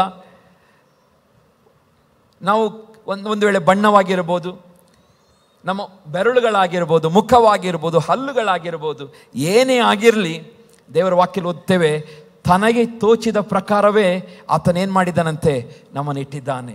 ಹಲ್ಲೆಲೂಯಾ. ನಾವು 1 ಕೊರಿಂಥ 12ನೇ ಅಧ್ಯಾಯ 14ನೇ ವಚನವನ್ನು ಓದಿಕೊಳ್ಳೋಣ. 1 ಕೊರಿಂಥ 12:14 ಹೀಗೆ ಬರೆಯಲ್ಪಟ್ಟಿದೆ, ದೇಹವು ಒಂದೇ ಅಂಗವಲ್ಲ, ಅನೇಕ ಅಂಗಗಳುಳ್ಳದಾಗಿದೆ. ಕಾಲು ನಾನು ಕೈಯಲ್ಲದ ಕಾರಣ ದೇಹಕ್ಕೆ ಸೇರಿದವನಲ್ಲವೆಂದು ಹೇಳಿದರೂ ಅದು ದೇಹಕ್ಕೆ ಸೇರದೆ ಇರುವುದೋ? ಕಿವಿ ನಾನು ಕಣ್ಣಲ್ಲದ ಕಾರಣ ನನ್ನ ದೇಹಕ್ಕೆ ಸೇರಿಲ್ಲದವೆಂದು ಹೇಳಿದರೂ ಅದು ದೇಹಕ್ಕೆ ಸೇರದೆ ಇರುವುದೋ? ದೇಹವೆಲ್ಲ ಕಣ್ಣಾದರೆ ಕಿವಿಯಲ್ಲಿ, ಅದೆಲ್ಲ ಕಿವಿಯಾದರೆ ಮೂಗೆಲ್ಲಿ? ಆದರೆ ದೇವರು ಆ ಅಂಗಗಳಲ್ಲಿ ಪ್ರತಿಯೊಂದನ್ನು ತನಗೆ ಸರಿಯಾಗಿ ತೋಚಿದ ಪ್ರಕಾರ ದೇಹದೊಳಗೆ ಇಟ್ಟಿದ್ದಾನೆ. ಹಲ್ಲೆಲೂಯಾ. ಇವತ್ತು ನಾವು ನಮ್ಮ ಅಂದ ಚಂದದ ಬಗ್ಗೆ ನಾವು ಎಷ್ಟೋ ಸಾರಿ ಗುಣಗುಟ್ಟುತ್ತೇವೆ. ಯಾಕೆ ನಾನು ಚಂದ ಇಲ್ಲ, ನಾನು ಯಾಕೆ ಹೀಗೆ, ಯಾಕೆ ನನಗೆ ಈ ರೀತಿಯಾಗಿ ನಾನಿದ್ದೇನೆ ಎಂಬುದಾಗಿ. ಪ್ರಿಯ ದೇವಜನರೇ, ನೀವು ದೇವರ ಸೂಚಿತದ ಪ್ರಕಾರವಾಗಿ ನಿರ್ಮಿಸಲ್ಪಟ್ಟಿದ್ದೀರಿ. ಹಲ್ಲೆಲೂಯಾ. ಆತನು ಶರೀರವನ್ನು ನಮ್ಮ ಒಂದು ವೇಳೆ ಸೃಷ್ಟಿಸಿರಬಹುದು, ಒಂದು ವೇಳೆ ನಮಗೆ ಇಷ್ಟವಾಗದೇ ಇರಬಹುದು, ಆದರೆ ದೇವರಿಗೆ ಇಷ್ಟವಾಗಿ ಕಾಣುತ್ತಾ ಇದೆ. ಹಲ್ಲೆಲೂಯಾ. ದೇವರಿಗೆ ಇಷ್ಟವಾಗಿ ಕಾಣುವ ನಿಮಿತ್ತವಾಗಿ ಆತನು ನಿಮ್ಮನ್ನು ಹಲ್ಲೆಲೂಯಾ ಹೇಗೆ ಮಾಡಿದನಂತೆ, ತನಗೆ ಸರಿಯಾಗಿ ತೋಚಿದ ಪ್ರಕಾರ ದೇಹದೊಳಗೆ ಇಟ್ಟಿದ್ದಾನೆ. ಹಲ್ಲೆಲೂಯಾ. ದೇಹದೊಳಗೆ ಇಟ್ಟಿದ್ದಾನೆ. ಅವೆಲ್ಲವೂ ಒಂದೇ ಅಂಗವಾಗಿದ್ದರೆ ದೇಹವೆಲ್ಲಿರುವುದು? ಆದರೆ 20ನೇ ವಚನ ಓದ್ತೇವೆ, ಆದರೆ ಅಂಗಗಳೇನೋ ಅನೇಕ, ದೇಹವು ಒಂದೇ. ಕಣ್ಣು ಕೈಗೆ ನೀನು ನನಗೆ ಅವಶ್ಯವಿಲ್ಲವೆಂದು, ತಲೆಯು ಕಾಲಿಗೆ ನೀನು ನನಗೆ ಅವಶ್ಯವಿಲ್ಲವೆಂದು ಹೇಳುವುದಕ್ಕಾಗುವುದಿಲ್ಲ. ದೇಹದಲ್ಲಿ ಅಲ್ಪ ಬಲವುಳ್ಳವನಾಗಿ ಕಾಣುವ ಅಂಗಗಳನ್ನು ಅತ್ಯವಶ್ಯವೆಂದು ತಿಳಿಯಬೇಕಲ್ಲವೇ? ಮತ್ತು ನಾವು ದೇಹದಲ್ಲಿ ಅಲ್ಪ ಮಾನವುಳ್ಳವರೆನಿಸುವ ಭಾಗಗಳಿಗೆ ಉಡುಗೆಯಿಂದ ಹೆಚ್ಚಾದ ಮಾನವನ್ನು ಕೊಡುವುದುಂಟಲ್ಲ. ಹೀಗೆ ಅಂದವಿಲ್ಲದ ಅಂಗಗಳಿಗೆ ಹೆಚ್ಚಾದ ಅಂಗ ಉಂಟಾಗುವವು. ಅಂದವುಳ್ಳ ಅಂಗಗಳಿಗೆ ಏನು ಅವಶ್ಯವಿಲ್ಲ. ದೇಹದಲ್ಲಿ ಭೇದವೇನು ಇರದೆ ಅಂಗಗಳು ಒಂದಕ್ಕೊಂದರ ಹಿತವನ್ನು ಚಿಂತಿಸುವ ಹಾಗೆ ದೇವರು ಕೊರತೆಯುಳ್ಳದಕ್ಕೆ ಹೆಚ್ಚಾದ ಮಾನವನ್ನು ಕೊಟ್ಟು ದೇಹವನ್ನು ಹದವಾಗಿ ಕೂಡಿಸಿದ್ದಾನೆ. ಹಾಲೆಲೂಯಾ. ಒಂದು ಅಂಗಕ್ಕೆ ನೋವಾದರೆ ಎಲ್ಲ ಅಂಗಗಳಿಗೂ ನೋವಾಗುತ್ತದೆ. ಒಂದು ಅಂಗಕ್ಕೆ ಮರ್ಯಾದೆ ಬಂದರೆ ಎಲ್ಲ ಅಂಗಗಳಿಗೂ ಸಂತೋಷವಾಗುತ್ತದೆ. ಹಾಲೆಲೂಯಾ. ಇವತ್ತು ದೇವರು ನಮ್ಮ ಜೀವಿತದಲ್ಲಿ ಅಂಗಾಂಗಗಳನ್ನು ಇಟ್ಟಿದ್ದಾನೆ. ಸಭೆಯನ್ನು ಹೋಲಿಸಿ ಆತನು ಹೇಳ್ತಿದ್ದಾನೆ, ಒಂದೊಂದು ಅಂಗಾಂಗಗಳನ್ನು ಆತನು ಪೌಲನು ಬರೆಯುವಾಗ ಅದು ದೇವರ ಆತ್ಮನ ವರಗಳಿಗೆ, ಹಾಲೆಲೂಯಾ, ಫ್ರೂಟ್ಸ್ ಆಫ್ ದ ಆತನು ವರಗಳಿಗೆ ನಮಗೆ ಕೊಟ್ಟಂಥ ಫ್ರೂಟ್ಸ್ ಬಗ್ಗೆ ಮಾತನಾಡುತ್ತಾ ಇದ್ದಾನೆ, ಫಲಗಳ ಬಗ್ಗೆ ಮಾತನಾಡುತ್ತಾ ಇದ್ದಾನೆ. ಏನಂತ ಹೇಳ್ತಾ ಇದ್ದಾನೆ? ದೇವರು ತನಗೆ ತೋಚಿದ ಪ್ರಕಾರ ಆತನು ಕೊಟ್ಟಿದ್ದಾನೆ. ಸಭೆಯಲ್ಲಿ ನಾವು ಒಂದೊಂದು ಕೆಲಸಗಳನ್ನು ಇವತ್ತು ಮಾಡುತ್ತಾ ಇರಬಹುದು. ಕೆಲವು ಆರಾಧನೆ ತಂಡವಿದೆ, ಆರಾಧನೆ ಹಾಡ್ತಾರೆ, ಮ್ಯೂಸಿಕನ್ನು ಬಾರಿಸ್ತಾರೆ, ಪ್ರಾರ್ಥನೆ ಮಾಡುವಂಥ ತಂಡವಿದೆ. ಹಾಗೆ ಇಲ್ಲಿ ಬೇರೆ ಬೇರೆ ಕೆಲಸಗಳನ್ನು ಮಾಡುವಂಥ ತಂಡವಿದೆ. ಅಡಿಗೆ ಕಿಚನಲ್ಲಿ ಕೆಲಸ ಮಾಡುವಂಥ ಕಿಚನ್ ಟೀಮ್ ಇದೆ, ಮೀಡಿಯಾ ಟೀಮ್ ಇದೆ, ಆಪರೇಟಿಂಗ್ ಸಿಸ್ಟಮ್ ಮಾಡುವ ಟೀಮ್ ಇದೆ. ಹಾಗೆ ಬೇರೆ ಬೇರೆ ಕೆಲಸಗಳನ್ನು ಮಾಡುವ ಒಂದೊಂದು ತಂಡವಿದೆ. ಇಲ್ಲಿ ಪೌಲನ ಮುಖಾಂತರ ಯೇಸುಸ್ವಾಮಿ ನಮಗೆ ಹೇಳುವಂಥದ್ದು, ಈ ಎಲ್ಲ ಅಂಗಾಂಗಗಳು ಒಂದಕ್ಕೊಂದು ಏನಾಗಿ ಸೇರಿಕೊಂಡು ಏನಾಗಿದೆ? ದೇಹವಾಗಿದೆ, ಸಭೆಯಾಗಿದೆ ಎಂಬುದಾಗಿ. ಹಲ್ಲೆಲೂಯಾ. ಈ ಅಂಗಾಂಗಗಳನ್ನು ಒಬ್ಬರೊಬ್ಬರು ಏನು ಮಾಡಬಾರ್ದು?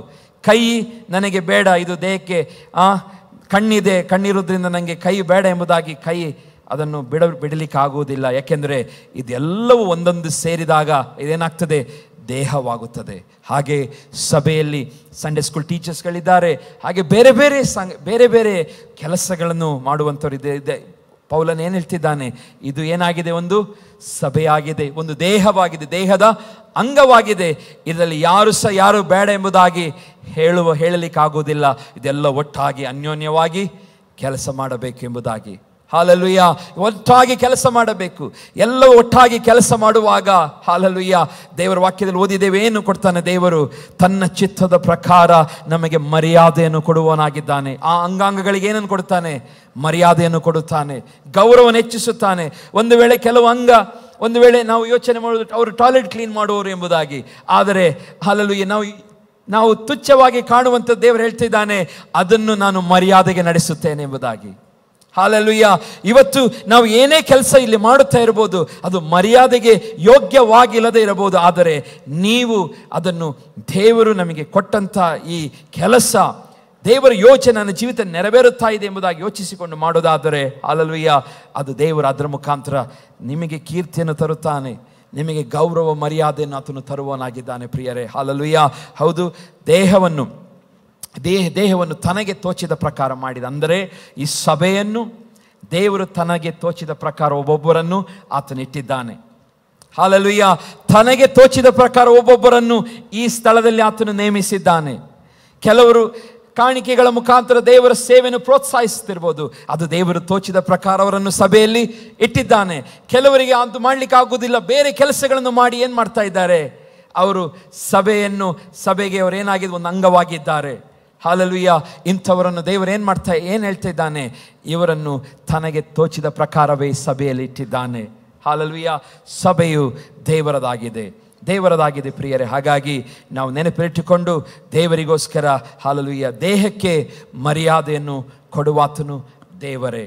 ಅಂದರೆ ಸಭೆಗೆ ಮರ್ಯಾದೆಯನ್ನು ಕೊಡುವಾತನು ಯಾರಾಗಿದ್ದಾನೆ? ದೇವರು. ಯಾರಿಂದ ಆಗ್ತದದು? ಅಂಗಾಂಗಗಳಿಂದ, ನನ್ನಿಂದ, ನಿಮ್ಮಿಂದ, ಇಲ್ಲಿರುವಂಥ ನಿಮ್ಮಗಳಿಂದ ಮರ್ಯಾದೆಯನ್ನು ದೇವರೇನು ಮಾಡ್ತಾನೆ?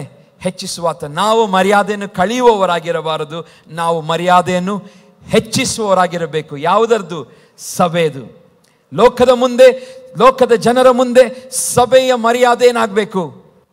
ಹೆಚ್ಚಾಗಬೇಕು. ಹಾಲೆಲೂಯ. ಸಭೆಯ ಮರ್ಯಾದೆ ಅಂಗಾಂಗಗಳಿಗೆ ಮರ್ಯಾದೆಯನ್ನು ದೇವರು ಕೊಡುತ್ತಾನೆ, ಸಂತೋಷವನ್ನು ಕೊಡುತ್ತಾನೆ ಎಂಬುದಾಗಿ ದೇವರು ವಾಕ್ಯದಲ್ಲಿ ಓದುತ್ತೇವೆ. ಅದೇ ರೀತಿಯಾಗಿ ನಿಮಗೂ ದೇವರು ಕೊಡುತ್ತಾನೆ. ನೀವು ಮರ್ಯಾದೆಯನ್ನು ಕಾಪಾಡಿದರೆ ದೇವರು ನಿಮ್ಮ ಮರ್ಯಾದೆಯನ್ನು ಹೆಚ್ಚಿಸುತ್ತಾನೆ. ಹಾಲೆಲೂಯ. ಹಾಗಾಗಿ ನಾಲ್ಕನೇದಾಗಿ ನಾವು ನೋಡುವಂಥದ್ದು, ತನಗೆ ಬೇಕಾದರೂ ದೇವರು ಏನು ಮಾಡ್ತಾನೆ, ಆರಿಸಿಕೊಳ್ಳುತ್ತಾನೆ.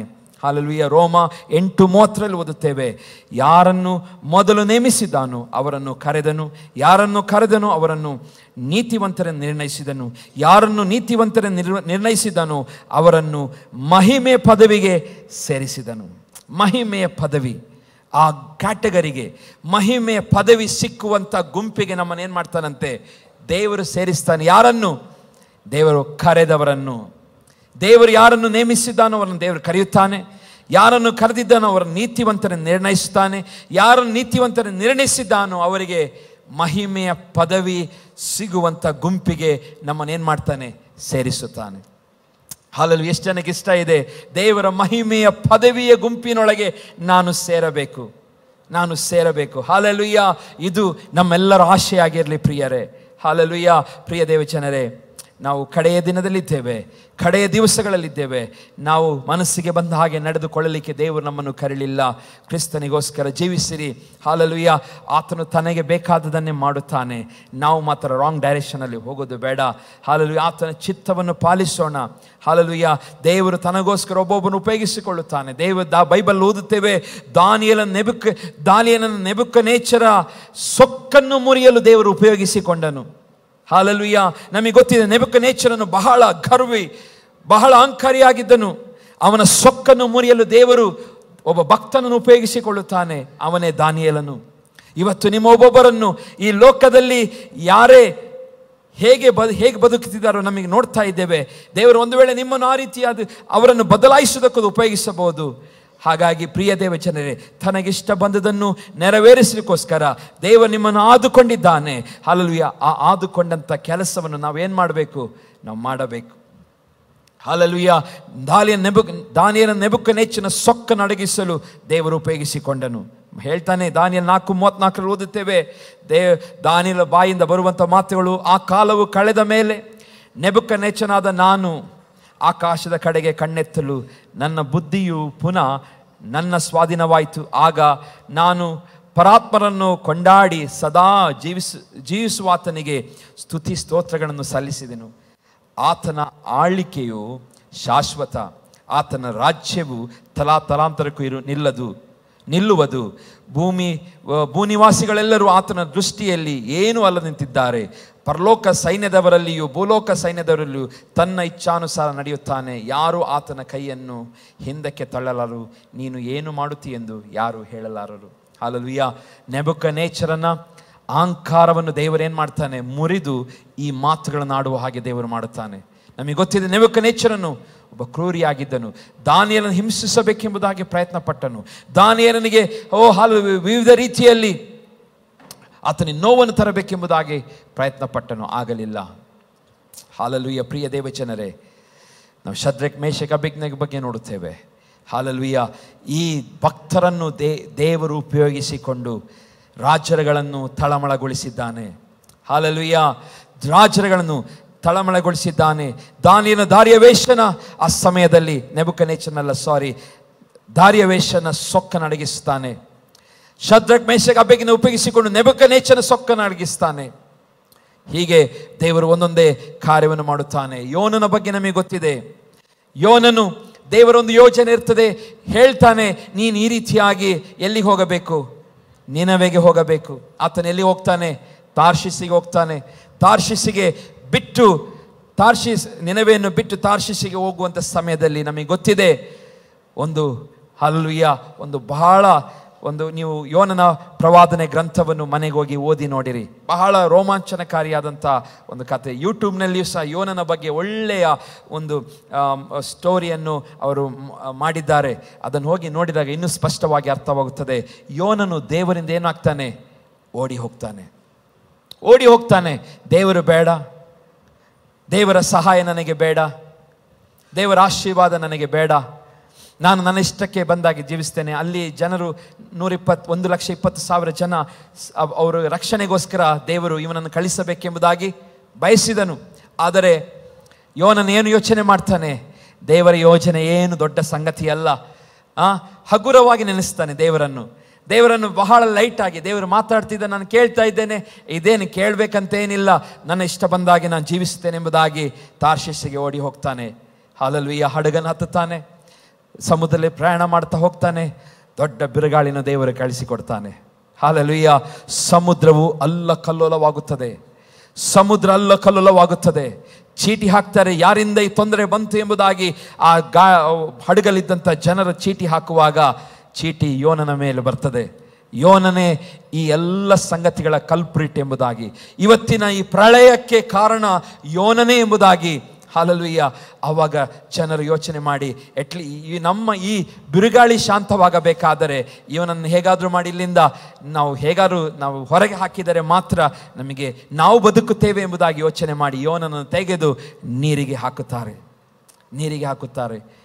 ನೀರಿನಲ್ಲಿ ದೇವರು ಅದ್ಭುತವಾಗಿ ಒಂದು ದೊಡ್ಡ ಲಿವ್ಯಾತನ್ ಎಂಬುದಾಗಿ ಬೈಬಲ್ ಹೇಳ್ತದೆ. ಒಂದು ದೊಡ್ಡ ಮೀನನ್ನು ಕಳಿಸಿ ಅದು ನುಂಗುವಾಗೆ ಮಾಡಿ ಆ ಮೀನಿನ ಹೊಟ್ಟೆ ಒಳಗೆ 3 ದಿವಸ ಏನು ಮಾಡ್ತಾನೆ? ಪ್ರಾರ್ಥನೆ ಮಾಡ್ತಾನೆ. Day and night fasting prayer. ಎಲ್ಲಿ ಮಾಡ್ತಾನೆ? ಮೀನಿನ ಹೊಟ್ಟೆಯಲ್ಲಿ. ನೀವು ದೇವರಿಂದ ದೂರ ಹೋಗ್ತಾ ಇದ್ದೀರಾ, ದೇವರು ತರ್ತಾನೆ, ತನ್ನ ಯೋಜನೆಯನ್ನು ಮಾಡ್ತಾನೆ, ನಿಮ್ಮ ಜೀವಿತ ತಿರುಗಿ ತಂದು ಫಾಸ್ಟಿಂಗ್ ಮಾಡುವಾಗೆ ಮಾಡ್ತಾನೆ, ಉಪವಾಸವಿದ್ದು ಗೋಳಾಡುವಾಗೆ ಮಾಡುತ್ತಾನೆ, ಕಣ್ಣೀರಲ್ಲಿ ಹಾದು ಹೋಗುವಾಗೆ ಮಾಡುತ್ತಾನೆ. ಯಾಕೆಂದರೆ ನೀವು ಆತನಿಗೆ ಬೇಕು, ಆರಿಸಿಕೊಂಡಿದ್ದಾನೆ. ನಿಮ್ಮನ್ನು ಆರಿಸಿಕೊಂಡ ನಿಮಿತ್ತವಾಗಿ ನೀವು ಎಷ್ಟೇ ದೂರ ಹೋಗಿ ನಿಮ್ಮನ್ನು ಎಳೆದುಕೊಂಡು ಬರ್ತಾನೆ ದೇವರು. ಅದು ದೇವರ ನಿಯಮ. ಹಲ್ಲೆಲೂಯಾ. ಯೋನನನ್ನು ಮತ್ತೆ ತರ್ತಾನೆ ದೇವರು. ಹಲ್ಲೆಲೂಯಾ. ಮತ್ತೆ ಆ ಮೀನಿನ ಹೊಟ್ಟೆಯಲ್ಲಿ ದೇವರ ಮುಂದೆ ಪಶ್ಚಾತ್ತಾಪ ಪಡ್ತಾನೆ. ದೇವರೇ, ನಾನು ತಪ್ಪು ಮಾಡಿದ್ದೇನೆ, ನೀನು ಹೇಳುವ ಸ್ಥಳಕ್ಕೆ ನಾನು ಈಗ ಹೋಗ್ತೇನೆ, ರೆಡಿಯಾಗಿದ್ದೇನೆ ಎಂಬುದಾಗಿ ತೀರ್ಮಾನ ಮಾಡ್ತಾನೆ. ಅದ ನಂತರ ದೇವರು ಆ ಮೀನಿಗೆ ಅಪ್ಪಣೆ ಕೊಡುತ್ತಾನೆ, ದಡಕ್ಕೋಗಿ ಕಾರ್ಲಿಕ್ಕೆ. ಅದು ಹೋಗಿ ಕಾರುತ್ತದೆ. ಹಲ್ಲೆಲೂಯಾ. ಅದ ನಂತರ ಏನು ಮಾಡ್ತಾನೆ? ಯೋನನು ಜೀವಂತವಾಗಿ ಎದ್ದು ಹೋಗ್ತಾನೆ. ಎಲ್ಲಿಗೆ? ನಿನವೆಗೆ. ದೇವರ ಯೋಜನೆ ಏನಿತ್ತು? ನಿನವೆಗೆ ಹೋಗಬೇಕು, ನಿನವೆಗೆ ಹೋಗು, ನಾನು ತೋರಿಸುವಂಥ ಸ್ಥಳ, ನೀನಲ್ಲಿ ಹೋಗಲೇಬೇಕು. ನೀನು ಹೋಗದಿದ್ದರೆ ಹಲ್ಲೆಲೂಯಾ ದೇವರು ಕರುವಂಥ ವಿಧಾನವೇ ಬೇರೆ. ಅವನು ಕನಸಲು ಮನಸ್ಸಲು ನೆನೆಸಿರಲಿಲ್ಲ, ನನ್ನ ಜೀವಿತದಲ್ಲಿ ಈ ರೀತಿಯಾದಂಥ ಟ್ರ್ಯಾಜಿಡಿ ಸಂಭವಿಸುತ್ತದೆ. ದೇವರನ್ನು ಹಗುರವಾಗಿ ತೆಗೆದುಕೊಳ್ಳಬೇಡಿರಿ, ಯಾರೂ ಸಹ ದೇವರನ್ನು ಹಗುರವಾಗಿ ತೆಗೆದುಕೊಳ್ಳಬೇಡಿ. ದೇವರು ಆಶೀರ್ವದಿಸುವ ದೇವರಾಗಿದ್ದಾನೆ. ಆತನ ಆಶೀರ್ವದಿಸಬೇಕೆಂಬುದಾಗಿಯೇ ನಿಮ್ಮ ಮುಖಾಂತರ ನಿಮ್ಮನ್ನು ಆರಿಸಿಕೊಂಡ ಉದ್ದೇಶ, ನಿಮ್ಮಿಂದ ಒಂದು ಉತ್ತಮವಾದ ಕೆಲಸ ಈ ಭೂಮಿಯ ಮೇಲೆ ನಡೆಯಬೇಕು. ಹಲ್ಲೆಲೂಯಾ. ಹಲ್ಲೆಲೂಯಾ. ದುಡ್ಡು ಮಾಡಬೇಕೆಂಬುದಾದದ್ದು ಎರಡನೇದು, ಫಸ್ಟ್ ಪ್ರಯಾರಿಟಿ ಅಲ್ಲ, ಸೆಕೆಂಡ್ ಪ್ರಯಾರಿಟಿ. ನಾನು ಸಭೆಗೆ ಹೇಳ್ತೇನೆ, ನೀವು ನನಗೆ ಕಾಣಿಕೆ ಕೊಟ್ಟರು ಒಂದೇ, ಕಾಣಿಕೆ ಕೊಡದಿದ್ದರೂ ತೊಂದರೆ ಇಲ್ಲ. ಎರಡನೇ, ಹಣವು ಮೊದಲಲ್ಲ. ನಾನು ಹಣವನ್ನು ಯಾವತ್ತೂ ಹಣ ಕೊಡೋರು ಒಂದೇ, ನನಗೆ ಹಣ ಕೊಡದವರು ಒಂದೇ, ಕಾಣಿಕೆ ಕೊಡುವವರು ಒಂದೇ, ಕಾಣಿಕೆ ಕೊಡದವರು ಒಂದೇ. ದೇವರು ಮೊದಲು, ಅದು ನೆಕ್ಸ್ಟ್. ನೀವು ಹಲ್ಲೆಲೂಯಾ ನೀವೇನು ಬೇಕಾದ್ರೂ ಮಾಡಿಕೊಳ್ಳಿ, ನಿಮ್ಮ ಜೀವನದಲ್ಲಿ ಎಂಥದೇ ಮಾಡಿ, ಮೊದಲು ದೇವರಿಗೆ ಫಸ್ಟ್ ಪ್ರಯಾರಿಟಿಯನ್ನು ಕೊಡಿ. ಹಲ್ಲೆಲೂಯಾ. ಫಸ್ಟ್ ಪ್ರಯಾರಿಟಿ ಕೊಡಿ. ಇದು ದೇವರು ನಮ್ಮಿಂದ ಬಯಸುವಂಥದ್ದು. ಪ್ರಿಯರು, ಯೋನನನ್ನು ತಿರುಗಿ ದೇವರು ಸರಿಯಾದ ಮಾರ್ಗಕ್ಕೆ ನಡೆಸುತ್ತಾನೆ. ನೇಹಮಿಯನಿಗೆ ಹಲ್ಲೆಲೂಯಾ ಒಬ್ಬ ನಾರ್ಮಲ್ ವ್ಯಕ್ತಿ. ನೀವು ಯೋಚಿಸಬಹುದು, ಅವನೇನು ಶ್ರೇಷ್ಠವಾದ, ಅವನ ಅರಸನ ಅರಮನೆಯಲ್ಲಿ ಒಂದು ಪಾನ ಸೇವಕನಾಗಿದ್ದನು. ಅಂದರೆ ಅರಸನಿಗೆ ಕೊಡುವಂಥ ಆಹಾರವನ್ನು ರುಚಿಸಿ ಅದರಲ್ಲಿ ವಿಷ ಇದೆ ಇಲ್ಲವೋ, ಟೇಸ್ಟ್ ಉಂಟ ಇಲ್ಲವೋ ನೋಡುವಂಥ ಒಬ್ಬ ಪಾನ ಸೇವಕನು. ಆ ಪಾನ ಸೇವಕನಾದಂಥ ನೆಹೆಮ್ಯನಿಗೆ ಗೊತ್ತಾಗುತ್ತದೆ, ವೈರಿಗಳು ಬಂದು ಇಸ್ರಾಯೇಲರು ಕಟ್ಟಿದಂಥ, ಇಸ್ರಾಯೇಲ್ ದೇಶಕ್ಕಿದ್ದಂಥ ಏನು ಆ ಪೌಳಿಗೋಡನ್ನೆಲ್ಲ ಏನು ಮಾಡಿ ಹೋಗಿದ್ದಾರೆ, ಕೆಡವಿ ಹಾಳು ಮಾಡಿ ಹೋಗಿದ್ದಾರೆ ಎಂಬುದಾಗಿ ಅವನಿಗೆ ಗೊತ್ತಾಗ್ತದೆ. ಸುದ್ದಿ ಕಿವಿಗೆ ಬಿದ್ದ ತಕ್ಷಣ, ನನ್ನ ಜನರು, ನನ್ನ ದೇವರ ಜನರ ಹಲ್ಲೆಲೂಯಾ, ನನ್ನ ದೇಶ, ಇದರ ಗೋಡೆ ಏನಾಗಿದೆ? ಹಾಳಾಗಿ ಬಿದ್ದಿದೆ ಎಂಬುದಾದಂಥ ಒಂದು ಆ ಮಾತು ಅವನಿಗೆ ಕಿವಿಗೆ ಬಿದ್ದ ತಕ್ಷಣ ಆತನು ದೇವರ ಮುಂದೆ ಹೋಗಿ ಪ್ರಾರ್ಥನೆ ಮಾಡ್ತಾನೆ. ದೇವರೇ ನನಗೆ ನನ್ನಿಂದ ಇದೊಂದು ಆಗಬೇಕು. ಆತನು ಒಂದು ದೊಡ್ಡ ಸಮೂಹ, ಒಂದು ಟೀಮನ್ನು ಬಿಲ್ಡ್ ಮಾಡುತ್ತಾನೆ. ಒಂದು ಟೀಮ್ ಅವನಿಗೋಸ್ಕರ, ಅವನ ಜೊತೆಯಲ್ಲಿ ಸೇರಿ ಅವರು ಏನು ಮಾಡ್ತಾರೆ? ಪೌಳಿ ಗೋಡೆಯನ್ನು ಕಟ್ಟಲು ಪ್ರಾರಂಭ ಮಾಡ್ತಾರೆ. ಇವತ್ತು ಹಲ್ಲೆಲೂಯಾ ನೆಹೆಮಿಯನಾಗಿ ನಾನು ಮತ್ತು ನೀವು ಆಗೋಣ. ಹಲ್ಲೆಲೂಯಾ. ಬಿದ್ದಂಥ ಗೋಡೆಗಳು ಇದೆ, ಬಿದ್ದಂಥ ಜನರಿದ್ದಾರೆ. ಗೋಡೆ ಬಿದ್ದಂಥ ರೀತಿಯಲ್ಲಿ ಎಷ್ಟೋ ಕುಟುಂಬಗಳು ಬಿದ್ದು ಹೋಗಿದೆ. ಕಟ್ಟಬೇಕು. ಆಸ್ಪತ್ರೆಗಳಿಗೆ ಹೋಗಿ ನೋಡಿರಿ, ಎಷ್ಟೋ ಜನ ರೋಗದಲ್ಲಿದ್ದಾರೆ, ಎಷ್ಟೋ ಜನ ಮನೆಯಲ್ಲಿ ರೋಗಗ್ರಸ್ತರಾಗಿದ್ದಾರೆ. ಇವತ್ತು ದೇವರು ನಮ್ಮಲ್ಲಿ ಶಕ್ತಿಯನ್ನು ಕೊಟ್ಟಿದ್ದಾನೆ, ಅದನ್ನು ಉಪಯೋಗಿಸೋಣ. ಹಲ್ಲೆಲೂಯಾ, ಅದನ್ನು ಉಪಯೋಗಿಸೋಣ. ದೇವರು ನಮ್ಮಲ್ಲಿ ಆತ್ಮ ಕೊಟ್ಟಿದ್ದಾನೆ. ಯಾವ ಆತ್ಮ ಕೊಟ್ಟಿದ್ದಾನೆ? ಬಲ, ಪ್ರೀತಿ, ಶಿಕ್ಷಣಗಳ ಆತ್ಮ ಕೊಟ್ಟಿದ್ದಾನೆ. ಹಲ್ಲೆಲೂಯಾ, ನಮಗೆ ಕ್ರಿಸ್ತನು ಹಲ್ಲೆಲೂಯಾ ನಮಗೆಲ್ಲ ವರಗಳಿಂದ ತುಂಬಿಸಿದ್ದಾನೆ. ಹೋಗೋಣ, ನಾವು ದೇವರಿಗೋಸ್ಕರ ಏನಾದರೂ ಮಾಡಬೇಕು ಪ್ರಿಯರೇ. ಅಂಥವರು ಮುರಿದಂಥವರನ್ನು ಕಟ್ಟೋಣ, ರೋಗದಲ್ಲಿರುವವರಿಗೆ ಸಹಾಯವನ್ನು ಮಾಡೋಣ, ಪ್ರಾರ್ಥನೆ ಮಾಡೋಣ, ನಿರಾಶ್ರಿತರಿಗೆ ಆಶ್ರಯವನ್ನು ಕೊಡೋಣ. ಈ ರೀತಿಯಾಗಿ ನಾವು ಮಾಡುವಾಗ ನೆಹೆಮೀಯನಂತೆ ನಾವು ಹಲ್ಲೆಲೂಯಾ ದೊಡ್ಡ ಸಾಧನೆಯನ್ನು ಮಾಡುವ ಹಾಗೆ ದೇವರು ಸಹಾಯವನ್ನು ಮಾಡುತ್ತಾನೆ. ಮೋಶೆ ನಮಗೆ ಗೊತ್ತಿದೆ, ಐಗುಪ್ತ ದೇಶವನ್ನು ಬಿಡಿಸಲು ದೇವರು ಮೋಶೆಯನ್ನು ಉಪಯೋಗಿಸಿಕೊಳ್ಳುತ್ತಾನೆ. ಯೋಸೇಫ ನಮಗೆ ಗೊತ್ತಿದೆ, ಹಲ್ಲೆಲೂಯಾ ತನ್ನ ಅಣ್ಣ ತಮ್ಮಂದಿರಿಗೆ ಬುದ್ಧಿ ಕಲಿಸುವುದಕ್ಕೋಸ್ಕರ ದೇವರು ಯಾರನ್ನು ಉಪಯೋಗಿಸಿಕೊಳ್ತಾನೆ? ಯೋಸೇಫನನ್ನು ಉಪಯೋಗಿಸಿಕೊಳ್ಳುತ್ತಾನೆ. ಅಣ್ಣ ತಮ್ಮಂದಿರಿಗೆ ಬುದ್ಧಿ ಕಲಿಸುವುದಕ್ಕೋಸ್ಕರ ಯೋಸೇಫನ್ನು ದೇವರು ಉಪಯೋಗಿಸಿಕೊಳ್ಳುತ್ತಾನೆ. ಯೋಸೇಫನು ಅವರಿಗೆ ಹೇಳ್ತಾನೆ, ಹೆದರಬೇಡ್ರಿ, ಒಂದು ದಿವಸ ಬರ್ತದೆ. ಇವನು ಹೇಳ್ತಾನೆ, ಅವರು ಗರ್ವದಿಂದ ಅಹಂಕಾರದಿಂದ ತಂದೆಗೆ ಪ್ರೀತಿಯ ಮಗನಾದಂಥ ಯೋಸೇಫನನ್ನು ಹಾಳು ಬಾವಿಗೆ ಹಾಕಿ ಹೋಗಿಬಿಡ್ತಾರೆ. ಹಾಳು ಬಾವಿಗೆ ಹೋಗ್ತಾರೆ. ಇವನನ್ನು ಎಲ್ಲೋ ಯಾರ್ಯಾರೋ ಮಾರಿಬಿಟ್ಟು ಅಲ್ಲ ಸ್ಲೇವ್ ಆಗಿ ಗುಲಾಮನಾಗಿ ಮಾರಿ ಎಲ್ಲೋ ಅವನು ಹಣ ಕ್ರಯಕ್ಕೆ ಯಾರೋ ಕೊಂಡುಕೊಳ್ತಾರೆ. ಗುಲಾಮನಾಗಿ ಇರ್ತಾನೆ, ಐಗುಪ್ತ ದೇಶಕ್ಕೆ ಹೋಗ್ತಾನೆ, ಐಗುಪ್ತ ಫರೋವನಲ್ಲಿರ್ತಾನೆ.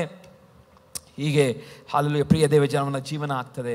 ಒಂದು ದಿವಸ ಬರುತ್ತದೆ, ಯಾರೋ ಅವನನ್ನು ತೆಗೆದು ಬಿಸಾಗಿರ್ತಾರೋ, ಯಾರೋ ಅವನನ್ನು ಹಾಳು ಬಾವಿಗೆ ಹೋಗಿರ್ತಾರೋ, ಇವನ ಪಾದಗಳನ್ನು ಹಿಡಿಯುವಂತೆ ದೇವರು ಮಾಡುತ್ತಾನೆ. Hallelujah, hallelujah. ಇವತ್ತು ನಿಮ್ಮನ್ನು ಯಾರು ತೆಗೆದು ಬಿಸಾಕಿದ್ದಾರೋ, ಯಾರು ನಿಮ್ಮನ್ನು ಬೇಡ ಎಂಬುದಾಗಿ ಹೇಳುತ್ತಿದ್ದಾರೋ, ನಿಮ್ಮನ್ನು ಯೋಸೇಫನಾಗಿ ದೇವರು ಉಪಯೋಗಿಸಲಿಕ್ಕೆ ದೇವರಿಗೆ ಸಾಧ್ಯ ಉಂಟು. ಆದರೆ ಯೋಸೇಫನ ಜೀವಿತ ನೀವು ಸ್ಟಡಿ ಮಾಡುವುದಾದರೆ, ಯೋಸೇಫನು ದೇವರ ಮೇಲೆ ಅತಿಯಾದ ನಂಬಿಕೆ, ಭರವಸೆ, ಪ್ರೀತಿ, ವಿಶ್ವಾಸವನ್ನು ಇಟ್ಟುಕೊಂಡಂಥ ವ್ಯಕ್ತಿಯಾಗಿದ್ದನು.